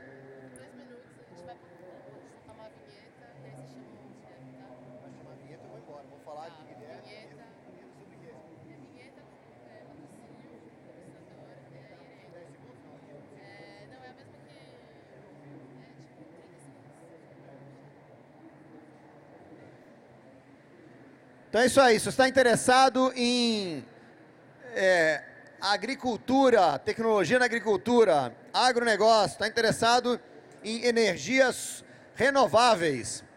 O Guilherme estava me falando ali que a gente acha que esse negócio de energia eólica, energia solar, tá certo? Que nada, o agronegócio é a história, não é isso, Guilherme? Você vai falar sobre isso aqui também, não? Então, beleza. Então, vamos ver como é que o agronegócio aqui no Brasil está nos ajudando a fazer energia renovável. O que mais, Guilherme? Chega aqui, Guilherme. Você já está com o microfone funcionando? Não. Não vou te chamar ainda não, mas tudo bem. Seu microfone funciona ou não? Não sei, agora sim. Dá um passo aqui, que senão... Tá certo? Enquanto a gente está esperando, vai rolar uma vinheta bacana aqui já já. Mas o que mais que essa galera aqui pode esperar para aprender aqui nessa palestra bacana, meu? Energia renovável é certamente o caminho para controlar problema de mudança climática. Tem várias fontes de energia renováveis. O Brasil está numa região tropical, faz com que a gente tenha uma geração de biomassa e muita volume para ser biodigerido ou produção de biocombustíveis. E tecnologia está diretamente relacionado a isso. Então você tem vários cases que nós vamos passar por aqui sobre como é que você gere melhor ou você gera valor nessa agricultura energética. Então, na verdade, quer dizer que você pode ser nerd e salvar o planeta ao mesmo tempo. Sim. Então, beleza. Os nerds que vão salvar o planeta. Os nerds que vão salvar o planeta, é isso mesmo. Então tá bom. Então é isso aí, galera. Vem salvar o planeta aqui. Vai rolar a vinheta, não? Toca a vinheta aí.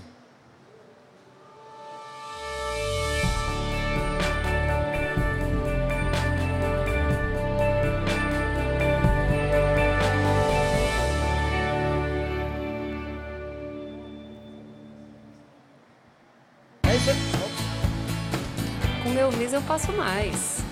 Eu posso pegar um táxi sem pôr a mão na carteira para pagar.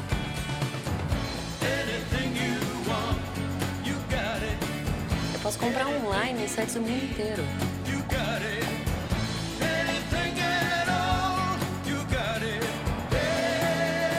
Eu posso ver meu time jogar sem perder tempo na fila. Eu posso pegar online de um jeito fácil e rápido. Eu posso pagar em todos os lugares que eu vou. Com o meu Visa, eu posso tudo isso. E com o seu cartão, você pode? Visa, o cartão número 1 do mundo. É isso aí, galera. Sem mais delongas, uma salva de palmas pro Guilherme.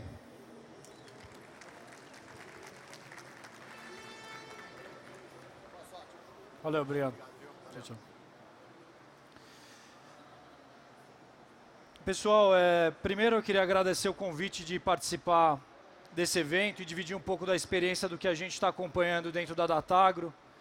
A Datagro é a maior consultoria agrícola do Brasil, uma das maiores do mundo. A gente está no mercado há mais de 30 anos. E agronegócio, por incrível que pareça, tem tudo a ver com tecnologia. Não parece, agronegócio está atrelado a uma coisa conservadora. Energia renovável está intrinsecamente relacionado ao agronegócio, principalmente em regiões iguais ao Brasil, então África, Brasil, a geração de volume, biomassa que é produzido em regiões como o Brasil, faz com que você gere valor para a cadeia como um todo, para a sociedade como um todo. Antes de começar a contar um pouco aqui de como é que a tecnologia auxilia nesse processo de desenvolvimento de novas fontes energéticas que auxiliam no controle de efeito ou gases do efeito estufa, eu queria contar para vocês um pouco da origem de como é que eu cheguei nesse mercado. Eu tenho um pai nerd, super nerd, PhD em economia agrícola, fez Harvard, Iowa, e tem uma mãe de uma cidade de 15 mil habitantes. Então a mistura desse entendimento do que é cidade mais campo fez com que a gente gerasse um ambiente para estudar quais são os fatores que impactam diretamente o mundo de energia. Esse primeiro slide, e tem um desafio pessoal aqui de falar para um público como o de vocês, geralmente eu falo para economista. Mas aqui eu lembro como é que eu comecei a minha carreira e tem tudo a ver com o momento que a gente está vivendo no Brasil hoje e dos últimos 30 anos, na verdade. Demanda por energia está relacionado à capacidade de você converter ela de forma competitiva. Então, tem uma passagem interessante também na minha vida.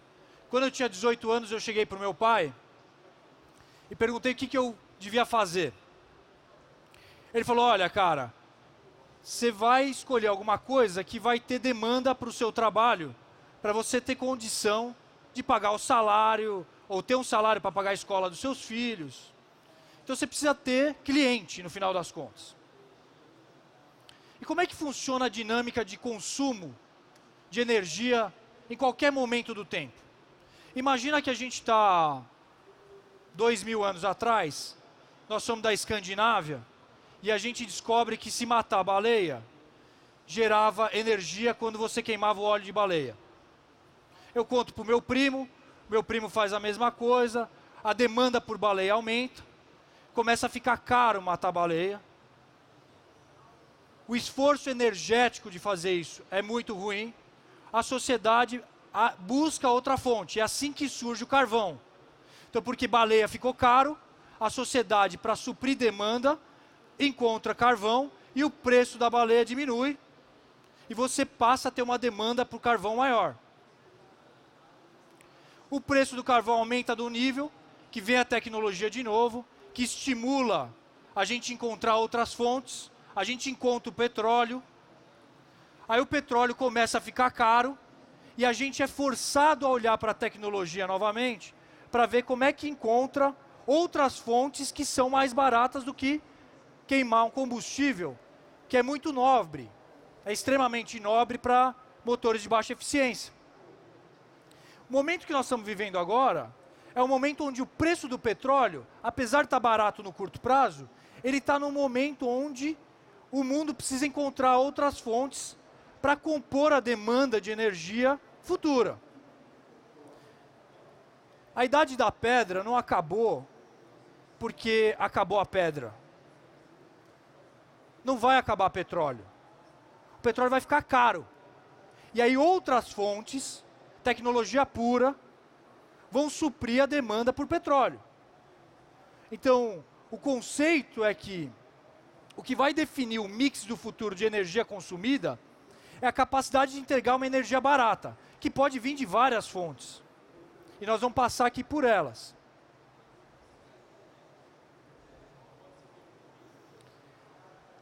O que é interessante? Se a gente pensar em termodinâmica, a eficiência do motor de ciclo Otto é muito baixa. Eficiência de 29%. 70% da energia que é gerada dentro do carro, ela dissipa em forma de calor. Por isso que você precisa de um tanque de guerra de 1000 quilos para transportar 100 quilos. É muito ineficiente. Você precisa de um carro de ferro fundido e com um radiador para esfriar, senão ele derrete. E qual que é o futuro da mobilidade? É célula combustível. que é uma eficiência de conversão muito maior. Quão distante está a célula combustível de hoje? Já tem mais de 100 protótipos nos Estados Unidos, há mais de 10 anos sendo utilizado e testando a maneira de como é que você transporta 100 quilos mais eficiente. Essa é a analogia do tanque. No meio do caminho você tem o carro híbrido, que ele pode ser líquido e energia elétrica. E aí você tem uma questão, da onde vem a energia elétrica? Porque ele pode ser um carro elétrico que tenha a percepção ou o entendimento de que ele é limpo, mas se ele queima petróleo na termoelétrica para gerar energia, ele continua sendo sujo igual carvão, baleia, petróleo. O carro do futuro é um carro onde o chassi ele é ligado por motores independentes e você tem a conversão da energia dentro do carro. O que importa no futuro é a relação carbono-hidrogênio. E o subproduto vai ser água, porque você vai fazer internamente, embarcado, a hidrólise. Então, se eu gosto de um carro esportivo, eu vou lá igual o carrinho de elétrico, põe uma bolha esportiva dentro de um carro. Se eu gosto do utilitário, de uma caminhonete, eu ponho uma caminhonete. Com todas as características de um carro de eficiência de 54%, 55% de eficiência termodinâmica. Pessoal, nós estamos falando de 29. Para 55 é um pulo gigante. Existe tecnologia atual? Existe. O problema é ver ou descobrir o tempo para acelerar, que o tempo pode ser preço de petróleo ou desenvolvimento de tecnologia mais eficiente.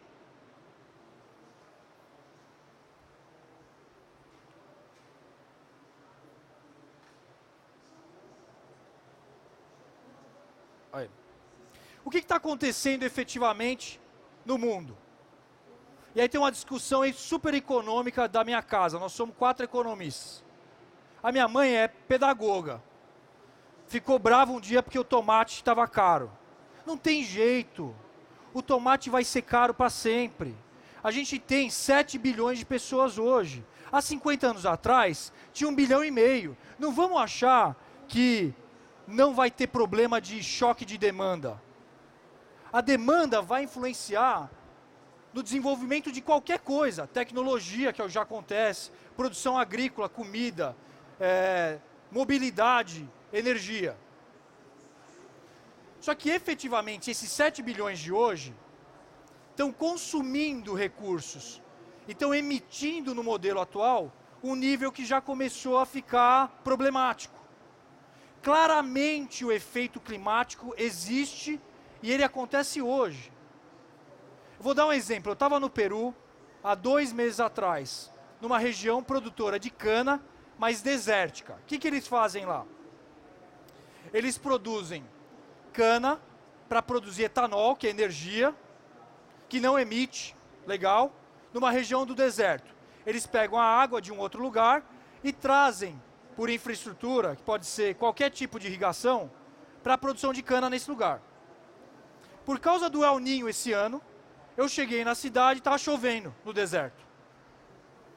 Só que a cidade, no deserto, não tem telhado, não tem calha, não tem infraestrutura nenhuma para absorver as mudanças climáticas que nós estamos tendo de choque de curto prazo. No médio prazo, vão construir um telhado no deserto, porque o telhado vai começar a ter chuva.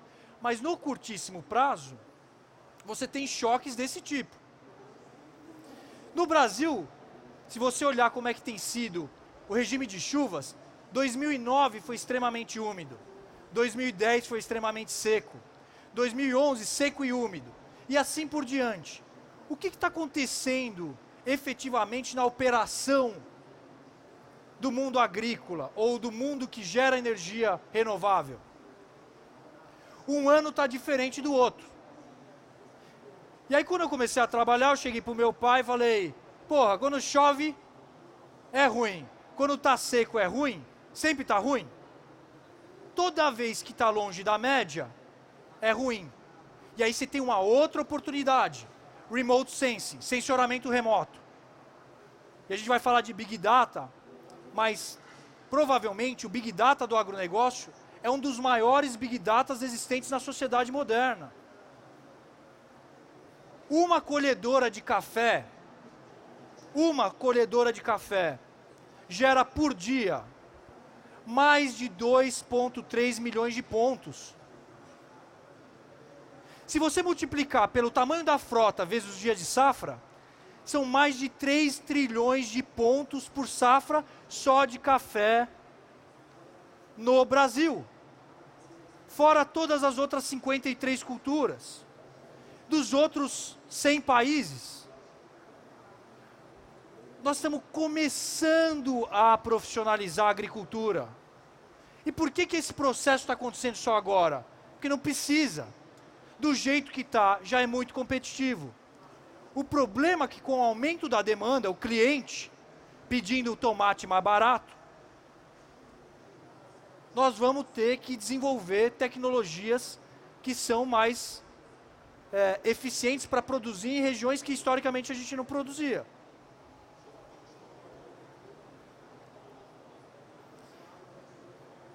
Quem deveria estar direcionando o caminho que a sociedade vai tocar?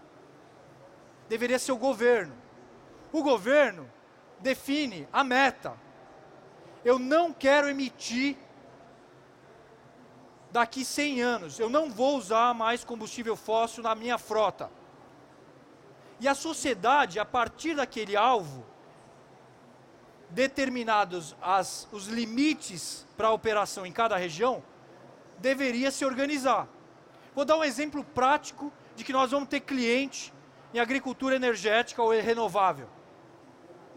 Em 2015, o G7 se encontrou na Alemanha para discutir o futuro do consumo de energia no mundo. E eles assinaram um compromisso de que até 2100 eles vão banir o consumo de energia fóssil em frota em grandes centros.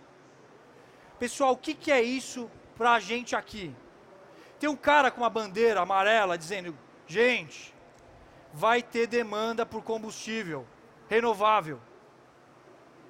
E o mercado está vendo isso. Vamos fazer uma analogia à máquina de escrever e o computador. Não adianta nada você ser, ou na década de 80, se você fosse uma máquina de escrever eficiente, com o advento do computador, você acaba com a demanda. Você não tem cliente para vender mais máquina de escrever. É o mesmo movimento que a gente está vendo no agronegócio. A segurança de que vai ter gente consumindo energia renovável de forma sistemática. Então não é uma coisa de Brasil, frota flex. Que, por sinal, é um dos maiores cases de produção de energia renovável do mundo. O Brasil é a escola de energia renovável do mundo. E ele começou, não porque o povo queria salvar o mundo, ou porque estava quente. Ele começou porque era uma questão econômica. Com a crise do petróleo, acabou o petróleo, acaba a energia, preciso encontrar o quê? Aquela história lá do petróleo caro. Eu preciso encontrar uma fonte que substitua a minha energia. E os caras, na década de 70, aqui no Brasil, inventaram o proálcool. O que é o proálcool, gente? Proálcool é 50% do consumo de energia líquida no Brasil, que é um dos 5 ou 7 maiores países do mundo, em termos energéticos.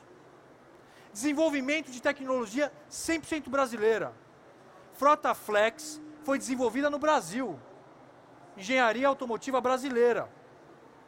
E a gente exporta essa tecnologia para outros países.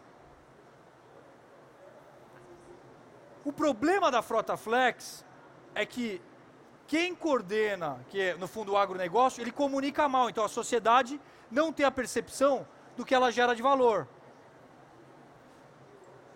O mundo deveria estar pagando para países igual ao Brasil algum capital, alguma unidade monetária, pelo fato da gente estar emitindo menos que outras regiões. Eu uso Frota Flex por uma questão egoísta. Eu decido etanol por preço. Mas eu deixo de emitir. Lá na China, o cara está no tuk-tuk, emitindo igual um louco e impactando em mudança climática. Como é que você controla essa distorção? Gerando incentivo, o alvo, para o cara usar a energia renovável. Então, precisa criar mercado. O Brasil não é o maior produtor de álcool ou cana-de-açúcar, porque aqui tem sol, água e terra. Ele é o maior produtor de cana e energia renovável do mundo, que tem cliente. Tem o cara querendo comprar etanol. Sem o cliente não adianta nada. Não adianta nada ser o maior produtor de alguma coisa que ninguém consome. Nós estamos observando um movimento interessante, e é recente isso, de qualidade de vida em grande centro.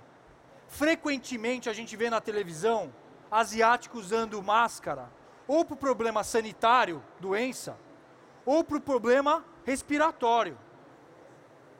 O índice de particulados em grandes centros na Ásia tem aumentado muito, fazendo com que as pessoas não queiram mais tanto morar em cidade. E isso vai motivar cada vez mais a adoção de ferramentas ou tecnologias mais eficientes em relação à emissão. Efetivamente, quais são os movimentos que a gente está observando em termos de desenvolvimento de tecnologia dentro da mobilidade? Primeiro, motores mais eficientes. Então você pega a escola americana e a escola asiática. Você pega aqueles carros americanos que consomem muito combustível para levar no mesmo lugar.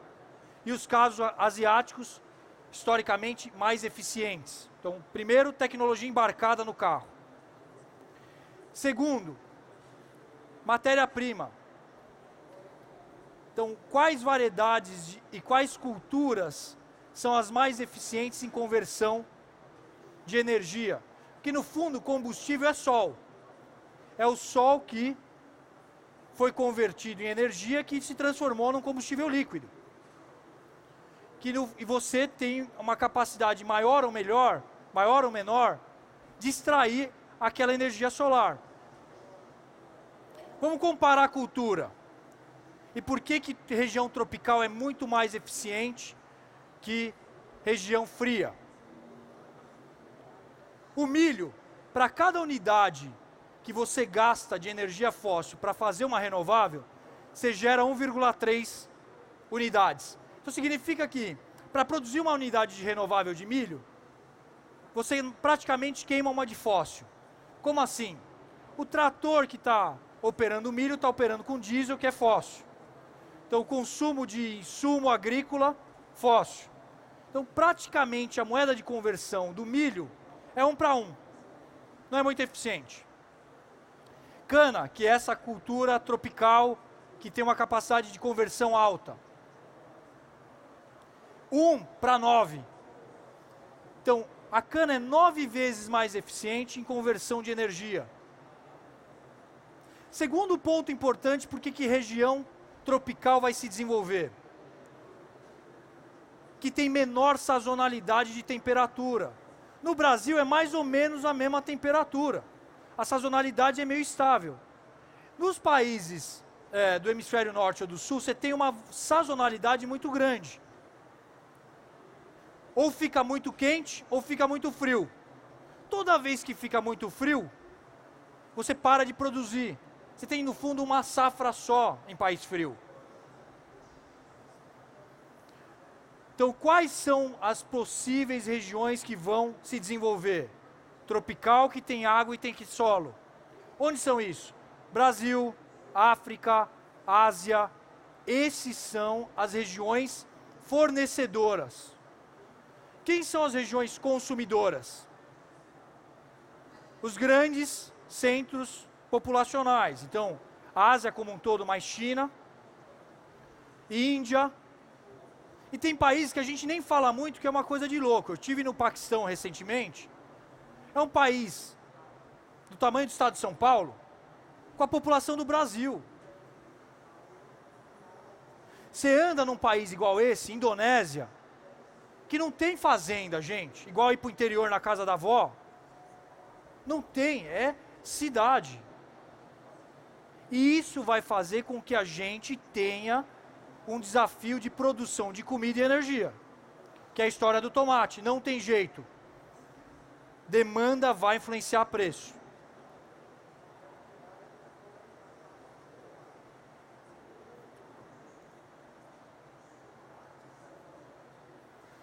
Tecnologia.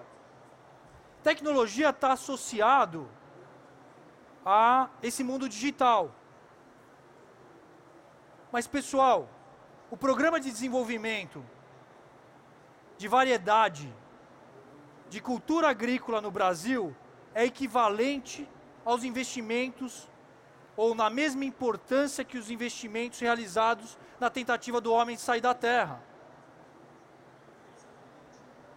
O Brasil mostrou para o mundo nos últimos 50 anos que dá para produzir cultura de hemisférios frios em regiões tropicais, e em alguns casos mais eficientes do que região fria.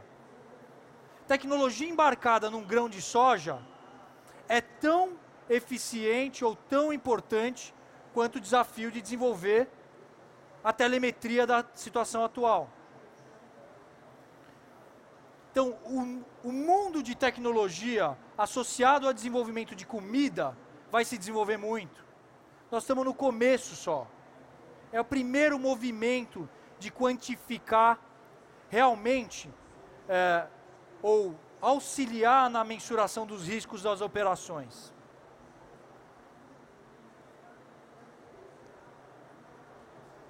Esse talvez seja o gráfico mais de interesse de vocês, pelo perfil do pessoal que está aqui, mas é certamente o que vai mudar a eficiência de produção de alimento e de energia dos próximos 100 anos. Você tem 3 mundos que estão se desenvolvendo muito na agricultura, que é sensoramento remoto, satélite. Então, a capacidade do entendimento de produção sem você estar lá. O Departamento de Agricultura do governo americano tem 600 PhDs em Virgínia que monitoram a produção agrícola no mundo inteiro, para ver se tem mais ou menos soja hoje aqui no Brasil, na Rússia. O sensoramento tira a foto. Aí você tem um outro cara que é Geographic Information System, GIS. É você espacializar o dado. É outro mundo completamente inovador e ao mesmo tempo novo. Hoje a agricultura energética, ela aplica os insumos de forma generalizada. Ele pega lá, ele acha que tem que botar adubo, por qualquer motivo, ele fez um sample lá, e ele aplica adubo na fazenda inteira. A agricultura de hoje, de precisão, ela coloca a quantidade de insumo que você precisa por metro quadrado. A colhedora, essa da foto, ela tem uma variação de linha no GPS de menos de 5 graus. O impacto desse ganho de eficiência na operação e no rendimento é muito grande. E a última, que é um choque para nós que estamos acompanhando isso agora, e acho que é o movimento que a gente está vendo, que é o tal do Big Data no agronegócio. Vamos pegar o caso do café que a gente usou para iniciar a conversa. Você tem uma cultura de relativa importância no país igual ao Brasil, que é o café. Mas você tem outras culturas que têm fins energéticos e tamanho e escala completamente diferente do café. Tipo soja e algumas oleaginosas. Soja para fazer ou comida ou biodiesel, e as outras oleaginosas para fazer qualquer óleo com fins energéticos. A geração desse Big Data hoje é tão grande para a gente, no agro, que a gente não sabe o que fazer com ele. Então, eu vou dar um exemplo. Como é que eu cheguei nos 2,3%, 3,3 milhões de pontos por dia da colhedora? A colhedora hoje, ela monitora mais de 120 índices de eficiência a cada 5 segundos. Ela monitora a temperatura fora da colhedora, a temperatura dentro, o tempo de desgaste do filtro e assim por diante. O produtor, daqui 5 anos, ele vai estar no smartphone dele, dentro do escritório, em qualquer lugar, ou perto da fazenda ou longe, e o aplicativo dele vai falar: ô seu Roberto, você tem 30 frentes operando aqui, X mil hectares. Na frente 2, que tem 2 colhedoras, 3 tratores, 2 carros de transbordo, você tem um trator lá, que é o trator 2701, que tem uma probabilidade de parar em 15 minutos. Porque o filtro X, na temperatura que está externa e a hora trabalhada, vai parar daqui 15 minutos.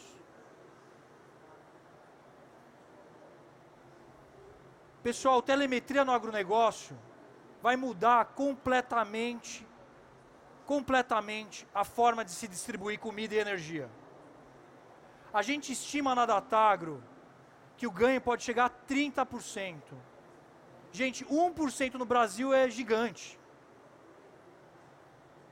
30% de ganho de eficiência. Vamos entender o Brasil em tamanho. O Brasil tem 850 milhões de hectares. Dos 850, 320 são agricultáveis. Você pode produzir qualquer coisa. Não é reserva, não é bioma, não é Pantanal, não é Amazônia. 320. Dos 320 milhões de hectares, a gente usa para produção de comida 90. Nós temos 850, nós temos liberado 320 e a gente produz em 90. Dos 90, 20 é soja. Cana é 9. Vamos pegar em cana. 9 milhões de hectares. Metade disso é energia renovável. 4,5 milhões de hectares. Com 4,5 milhões de hectares de 850, o Brasil é o maior produtor de cana do mundo, o maior produtor de açúcar do mundo, um dos maiores produtores de etanol, tem o maior programa de energia renovável do mundo. A região que vai se desenvolver, provavelmente, de expansão de eficiência por metro quadrado, é o Brasil. E por incrível que pareça para nós brasileiros, que a gente gosta de não valorizar muito o que a gente faz aqui, a gente gosta mais dos gringos, menos do... E acho que tem a ver um pouco com a forma como a gente foi colonizado, relação colônia, metrópole. O Brasil é sim a região mais eficiente do mundo que produz energia renovável.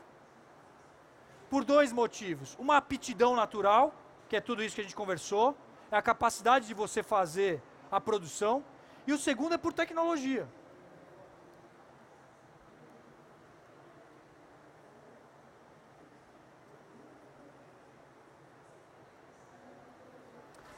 Quem vai fazer o driver do consumo no futuro?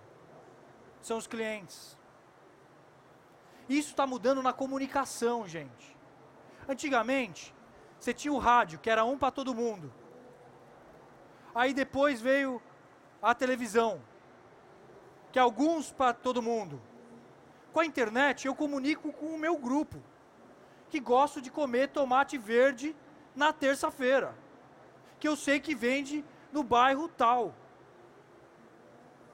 A minha demanda super específica vai gerar mercado para que eu desenvolva responsabilidade social, ambiental, diversificação de mix de produto, desenvolvimento na cadeia de distribuição. A minha esposa é chefe de cozinha. Ela não tem noção de como é difícil deixar a laranja bonitinha dentro do mercado. ela vai lá, pega a laranja, olha e fala, eu não quero essa, quero essa. A cadeia por trás de distribuição, que é tecnologia pura. Os clientes hoje, os nossos clientes no agronegócio, monitoram remuneração dos trabalhadores por número de freada de caminhão. O cara que freia muito, ele andou muito rápido, consome mais combustível, mais pastilha de freio. Tecnologia na veia, isso. Tem um computador de bordo que fica monitorando pesquisa operacional pura, distribuição do produto no momento certo. Choveu hoje, eu faço álcool, porque se amanhã for sol, eu faço açúcar. TI puro.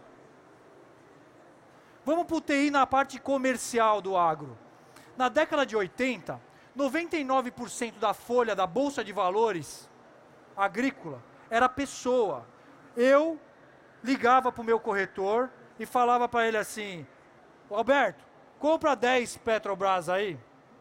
O cara ia correndo lá e comprava as Petrobras, é certo? Hoje, 95% da folha é TI. Não tem mais gente. A gente brinca lá no agro que no futuro vai ter o homem, o cachorro e o computador. O computador vai fazer tudo sozinho e o cachorro é para cuidar do ser humano para não encostar no computador.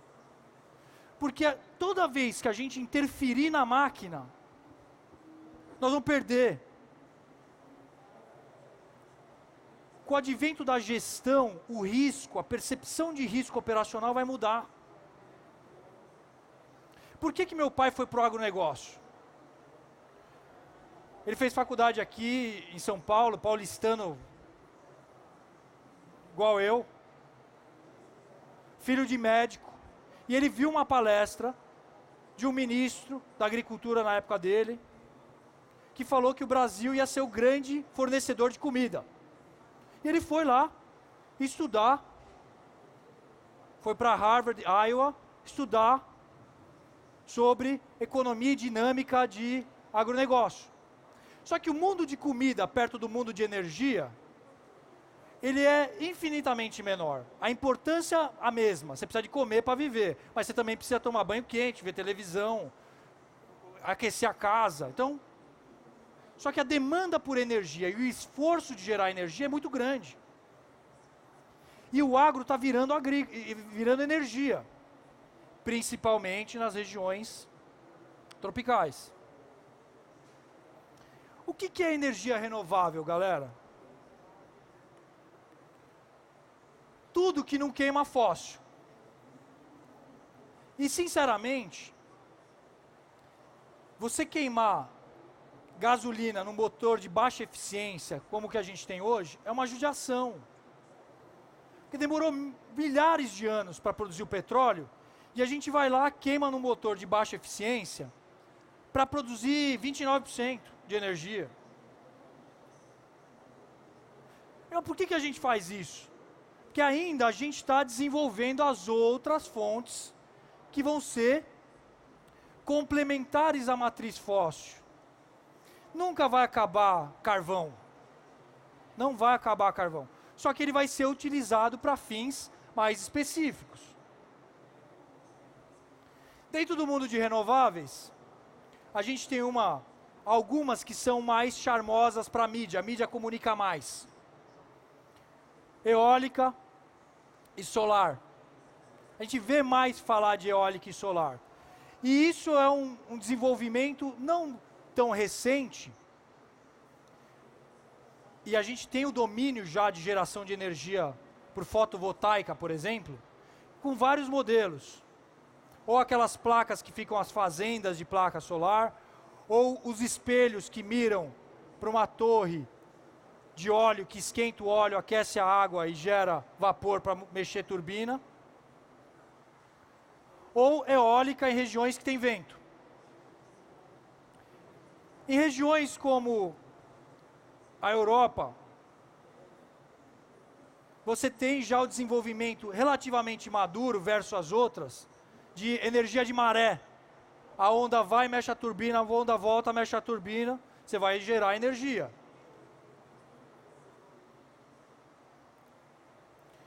Só que efetivamente, Geotérmica, por queima de... por energia gerada, não queima, desculpa, por energia gerada do calor da Terra. Mas efetivamente, o que transfere desenvolvimento e renda são as energias renováveis que envolvem ser humano, processo, com grande intensidade. Vou dar um exemplo, dentro do agronegócio. Por que Ribeirão Preto é uma região muito rica? Não é porque tem usina, ou só o usineiro é rico. Em Ribeirão Preto, o dono do hospital é rico. O dono da farmácia é rico. O da escola é rico. Porque a cadeia transfere renda. O fazendeiro contrata 1000 pessoas para cortar a cana, para arrumar a indústria. Então, a renda é descentralizada. Na pecuária, o cara tem uma área grande e 3 pessoas trabalhando para ele. Você não transfere renda. Ele pega o avião e gasta em São Paulo. Então, provavelmente, e aí estou usando a bola de cristal do economista, né? O economista tem um desafio grande. Ele faz estimativa, é igualzinho o vagalume, ele anda no escuro, mas a luz está vindo de trás. A gente não sabe o que vai acontecer, porque se eu soubesse eu não contava para vocês, você fazia para mim. Qual que é o desafio? Tentar descobrir qual é a tecnologia que vai ser a próxima. Máquina de escrever. Para eu gastar meu tempo com desenvolvimento de tecnologia ou processo que melhorem isso. Provavelmente,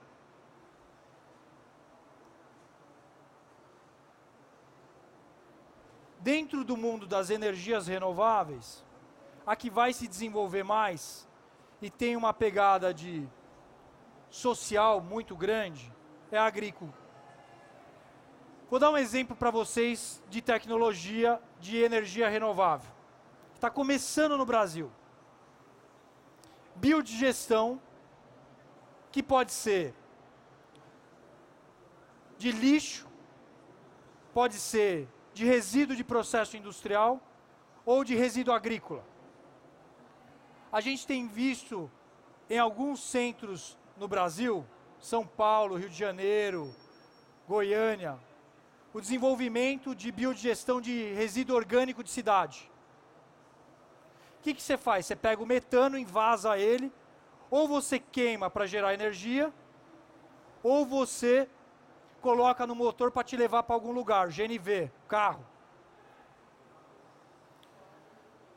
Biodigestão de resíduo agrícola, no processo de produção de etanol, o que é o resíduo agrícola? Para eu produzir álcool, eu gero um resíduo que é torta de filtro, vinhaça, ponta e palha. Não muito relevante para o que a gente está discutindo aqui. Mas se eu biodigerir esse resíduo, eu substituo com 5% dos resíduos gerados, 100% da demanda de diesel. Gente, sobra 95%. Essa energia gerada é uma energia limpa, que tem um ciclo fechado, que é aquele conceito. O que controla efeito climático?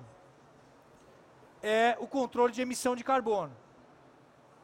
Floresta velha não faz isso, porque ela já consumiu carbono para crescer, ela está parada lá.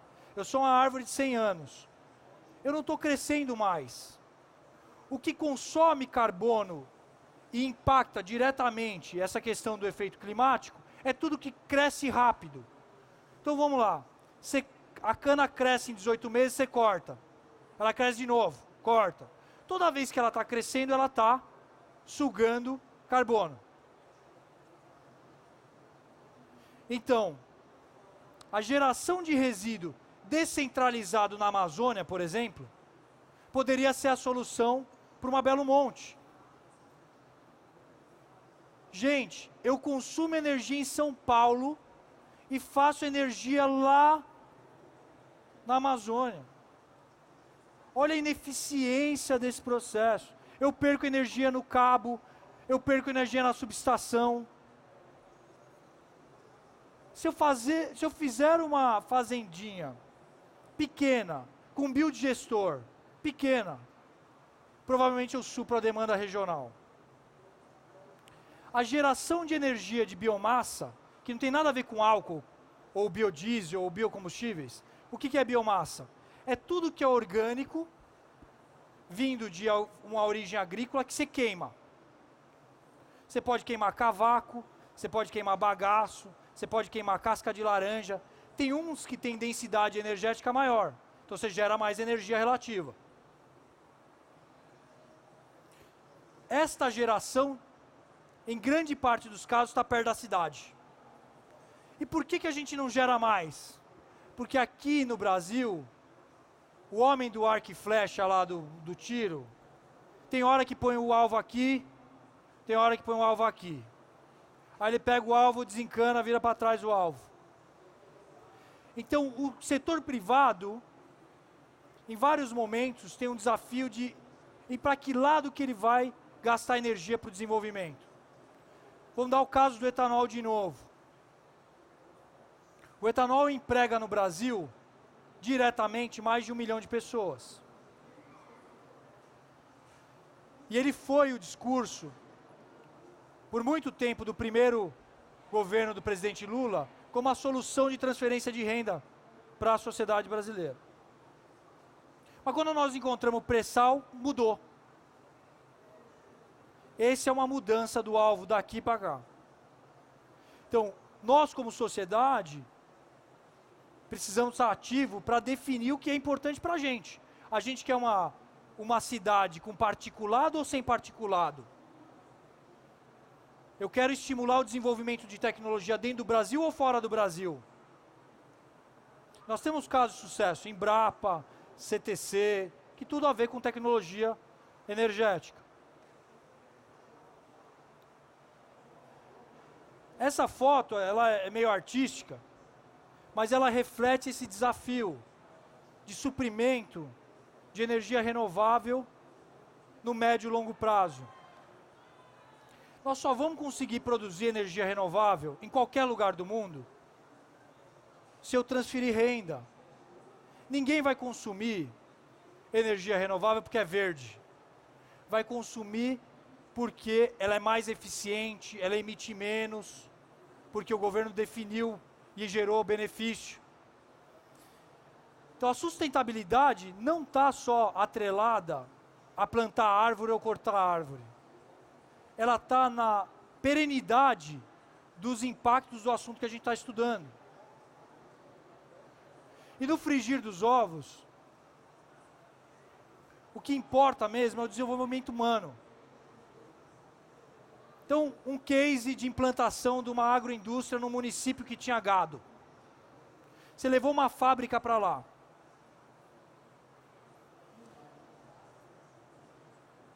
Esse município não tinha escola, não tinha hospital, não tinha estrada. Aí você bota uma planta lá. Eu sou de São Paulo, preciso levar um cara de São Paulo para morar lá no interior de Goiás. Aí eu falo pro meu amigo, Bruno, vamos comigo trabalhar lá em Goiás. Falei, eu em Goiás? Minha filha está estudando aqui em São Paulo. Eu moro aqui. Não, mas eu te pago um salarão. Eu te dou incentivo econômico para mudar.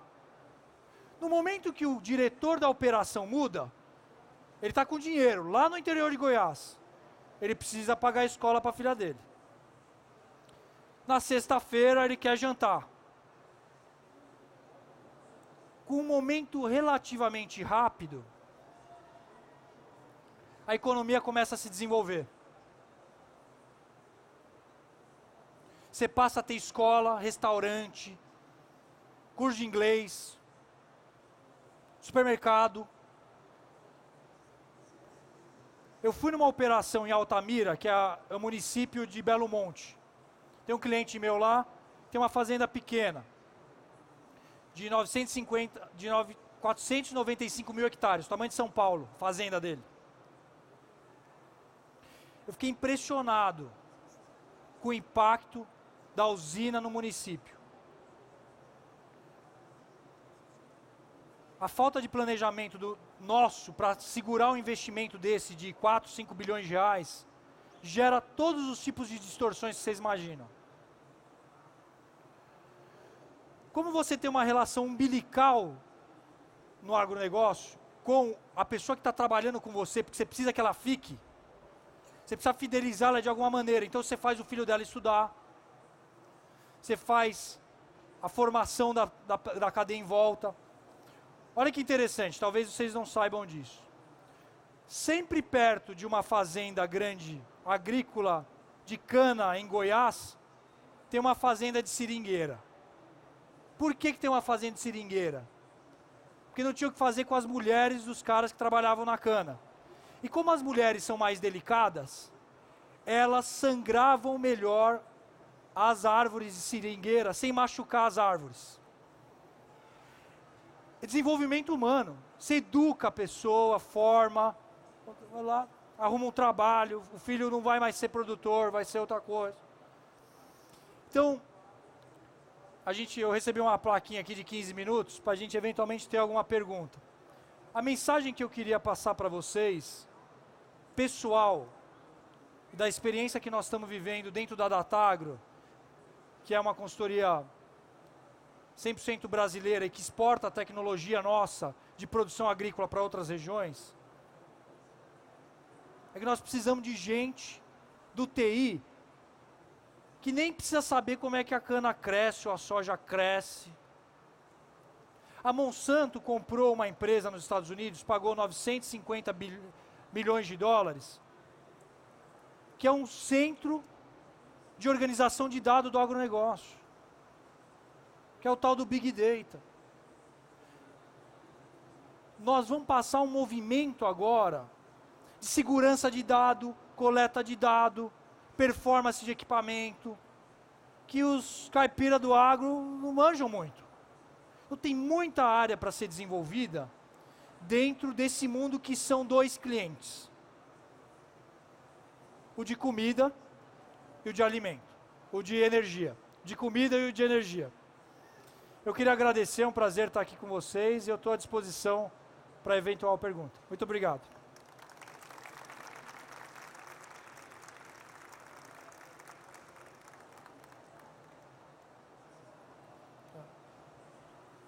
Aqui. Moço, microfone aqui.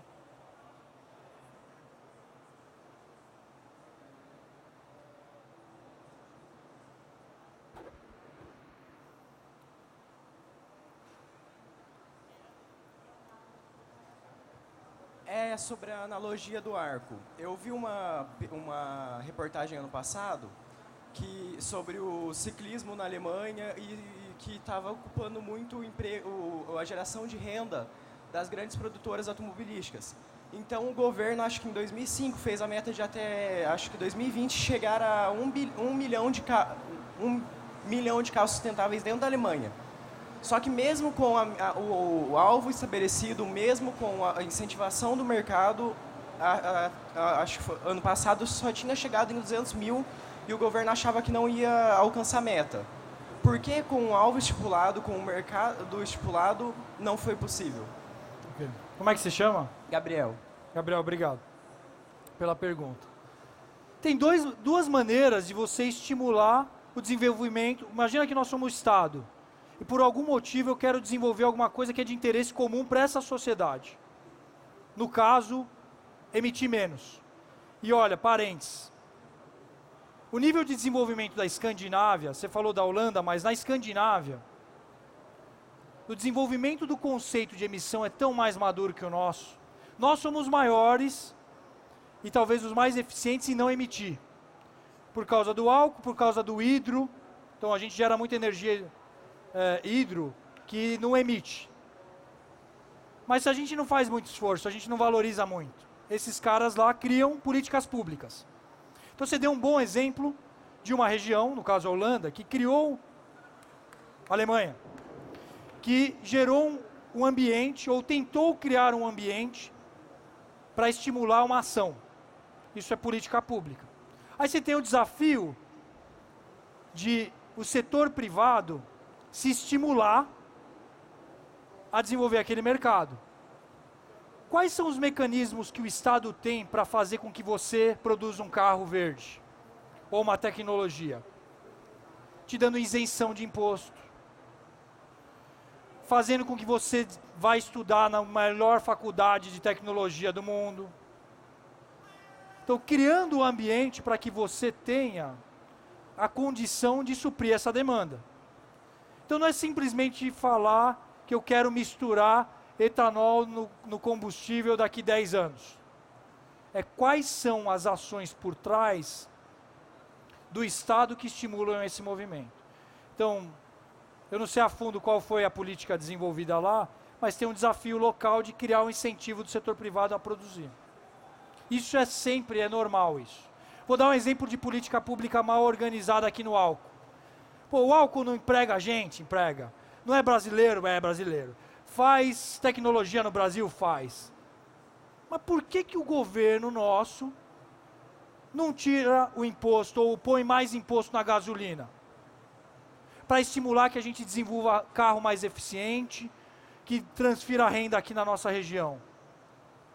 Isso é política pública. Porque não é estratégia do governo atual. O problema de país em desenvolvimento é que a estratégia muda muito. Nos países desenvolvidos, a estratégia é mais ou menos de 150 anos. Aqui a gente muda a cada 4 ou 8. Então, tinha uma outra pergunta aqui. Aqui, ó. Boa tarde, eu sou Luciano, de Brasília, eu sou bancário lá. Duas perguntas. Uma delas é em relação ao preço elevado do etanol. No Brasil, basta elevar o preço da gasolina, o etanol vai lá para cima. Então, aquela relação de até 70% que as pessoas recomendam para uso nos veículos na nossa frota flex, né? Isso desestimula o consumo do álcool, em detrimento da gasolina, favorecendo a gasolina. E também a questão da relação benefício-custo, porque você está deixando de utilizar alimento, a soja, o milho, a cana-de-açúcar, o açúcar, para produzir energia. E pensando que no futuro a gente tem ideia de crise alimentar também. Como é que se chama? Luciano. Luciano, obrigado pela sua pergunta. Vamos pela questão de preço, primeiro. Está caro hoje, mas em julho estava barato. O que define preço é demanda. Então vamos lá. Eu sou o cara do carro, paro no posto de gasolina lá. O cara da bomba aqui no Brasil fala: doutor, está na hora de botar álcool.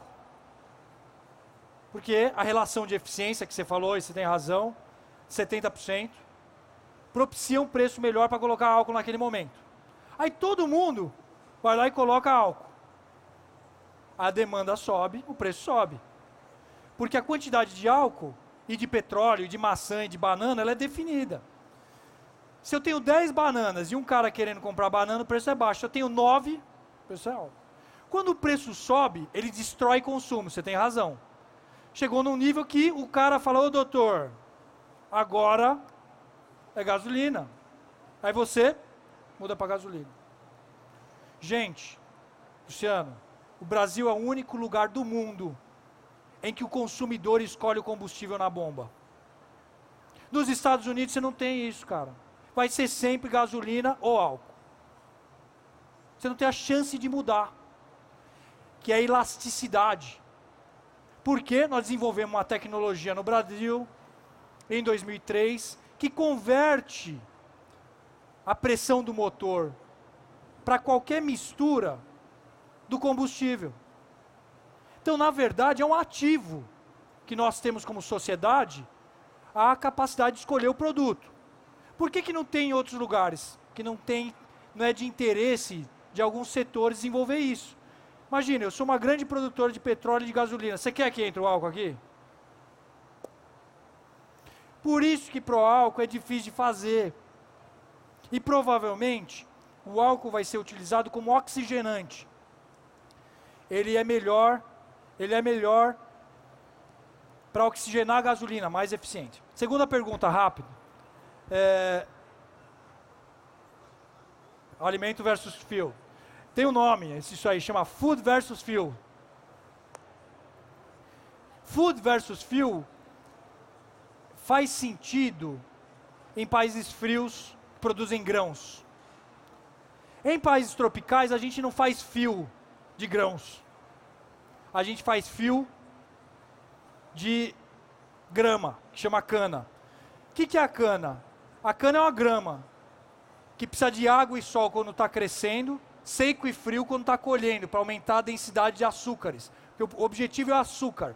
O açúcar, você faz açúcar e álcool. Você tem razão.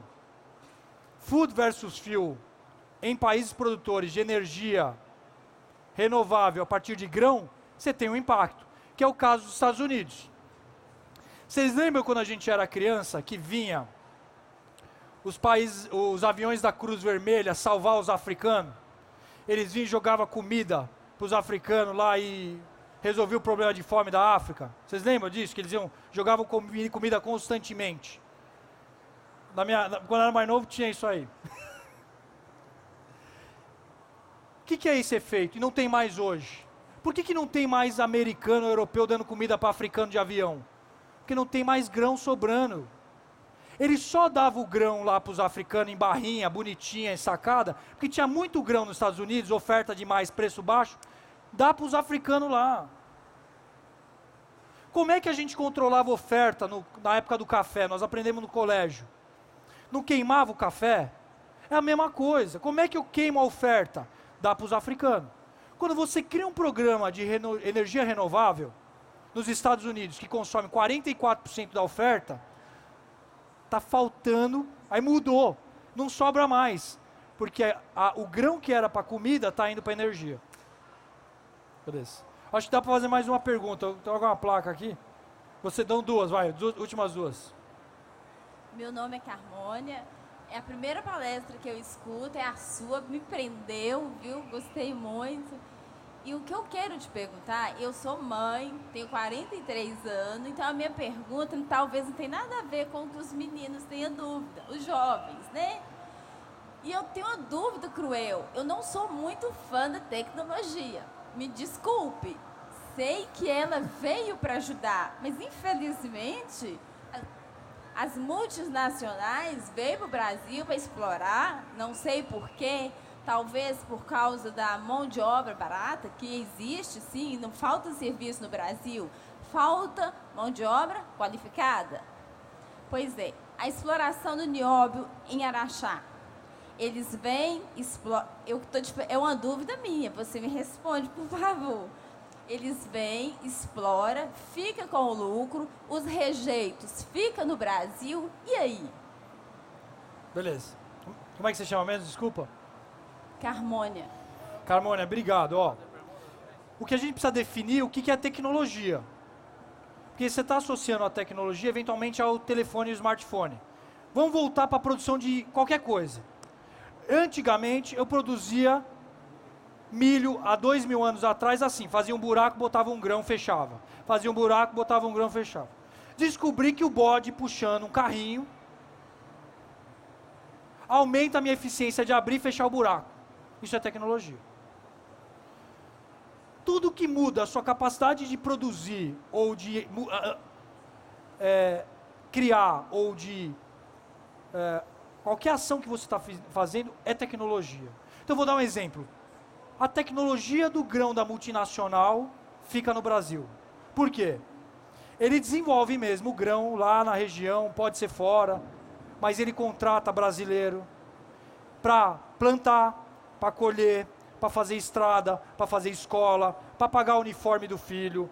Então, a transferência de riqueza de uma multinacional, quando ela se instala aqui, é muito maior do que o lucro que ela manda para lá. No mundo global, o lucro transacionado, ele não importa muito, porque é tudo um lugar só. E aí você me faz lembrar de uma coisa que eu vi na minha casa muito grande. Você lembra a relação da metrópole e da colônia? A gente fazia madeira, mandava lá para o português fazia cadeira e mandava a cadeira para a gente. Legal. No futuro, todo mundo vai saber fazer cadeira. Vou dar um exemplo da Embraer, tecnologia, legal pra caramba, avião, mó legal, mó legal. Aí a Embraer fez uma parceria com o chinês para fazer avião Embraer na China. Durou lá 5, 10 anos, acabou. O chinês aprendeu a fazer avião. Agora ele faz avião sozinho. O americano faz avião, o Brasil, a China. A tecnologia, ela não tem barreira. Ela vai mudar. O que tem valor no futuro? É por isso que o celular que era caro no Brasil ficou barato e a comida do Brasil que era barata ficou cara. O que vai ficar caro são os recursos. Porque nem todo mundo tem madeira, nem todo mundo tem minério. Só que para fazer celular, cadeira, escola, precisa de madeira e minério.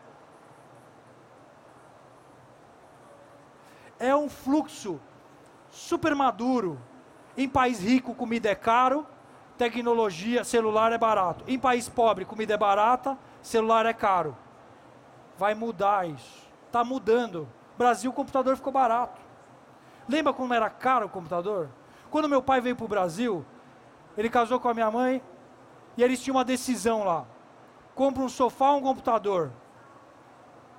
O computador custava um caminhão de dinheiro. Então, a tecnologia que vem para o Brasil e a que a gente exporta também. Eu fui no evento da FAO em Moçambique o ano passado. Pela primeira vez os caras chamaram a gente de imperialista. Os brasileiros imperialistas vêm aqui e ficam querendo produzir dessa forma industrial eficiente de vocês lá do Brasil.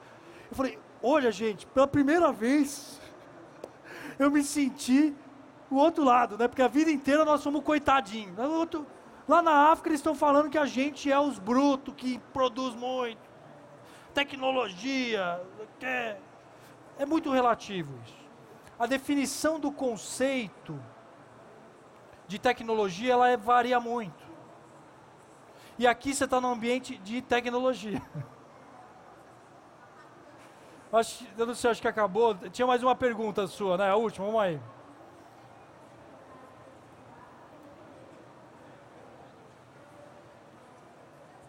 Olá, meu nome é Fábio. Você colocou muito ênfase na necessidade governamental para estimular a demanda. Você vê isso como essencial ou não tem outro meio? Legal. Fábio, né? Fábio, obrigado. O mercado, na concepção, e essa é a minha opinião, como analista pessoal, quanto menos intervenção do governo, melhor. Mas o governo precisa falar o que ele quer. Porque no momento que ele fala o que ele quer, a gente vai fazer. Então ele precisa decidir se ele quer cidade vermelha ou branca. Cidade vermelha ou azul. Vou dar um exemplo. Particulados no diesel brasileiro. O cara é ridículo. É muito mais particulado que país europeu. Mesmo no lugar verde. Política pública. Então o governo precisa definir o que é bom para a comunidade. O que define que é bom? A gente vai lá e vota. Tem um cara que gosta disso, outro gosta daquilo, eu voto nesse, você vota naquele, e a sociedade define o que a gente quer ser. Mas são os limites. E o meio tem que ser a gente. É o conceito de bem público e bem privado. Por incrível que pareça, educação é bem privado. Na Coreia, todo mundo paga para estudar. Um paga R$1 porque pode pagar um, o outro paga 1.000 porque pode pagar 1.000. Mas todo mundo paga. E o fato de você pagar faz com que você tenha injeção, é igual uma planta. O dinheiro é a água, cara. Você tirou o dinheiro, a planta morre. Que é o nosso problema hoje. Nós demos dinheiro na educação, legal. Acabou o dinheiro, né? O que vai acontecer? Morre. Na Coreia não morre mais. Porque eu pago R$1, pago 50, pago 100. Política pública. Galera, eu queria agradecer, é um prazer. É uma honra estar aqui. Muito obrigado.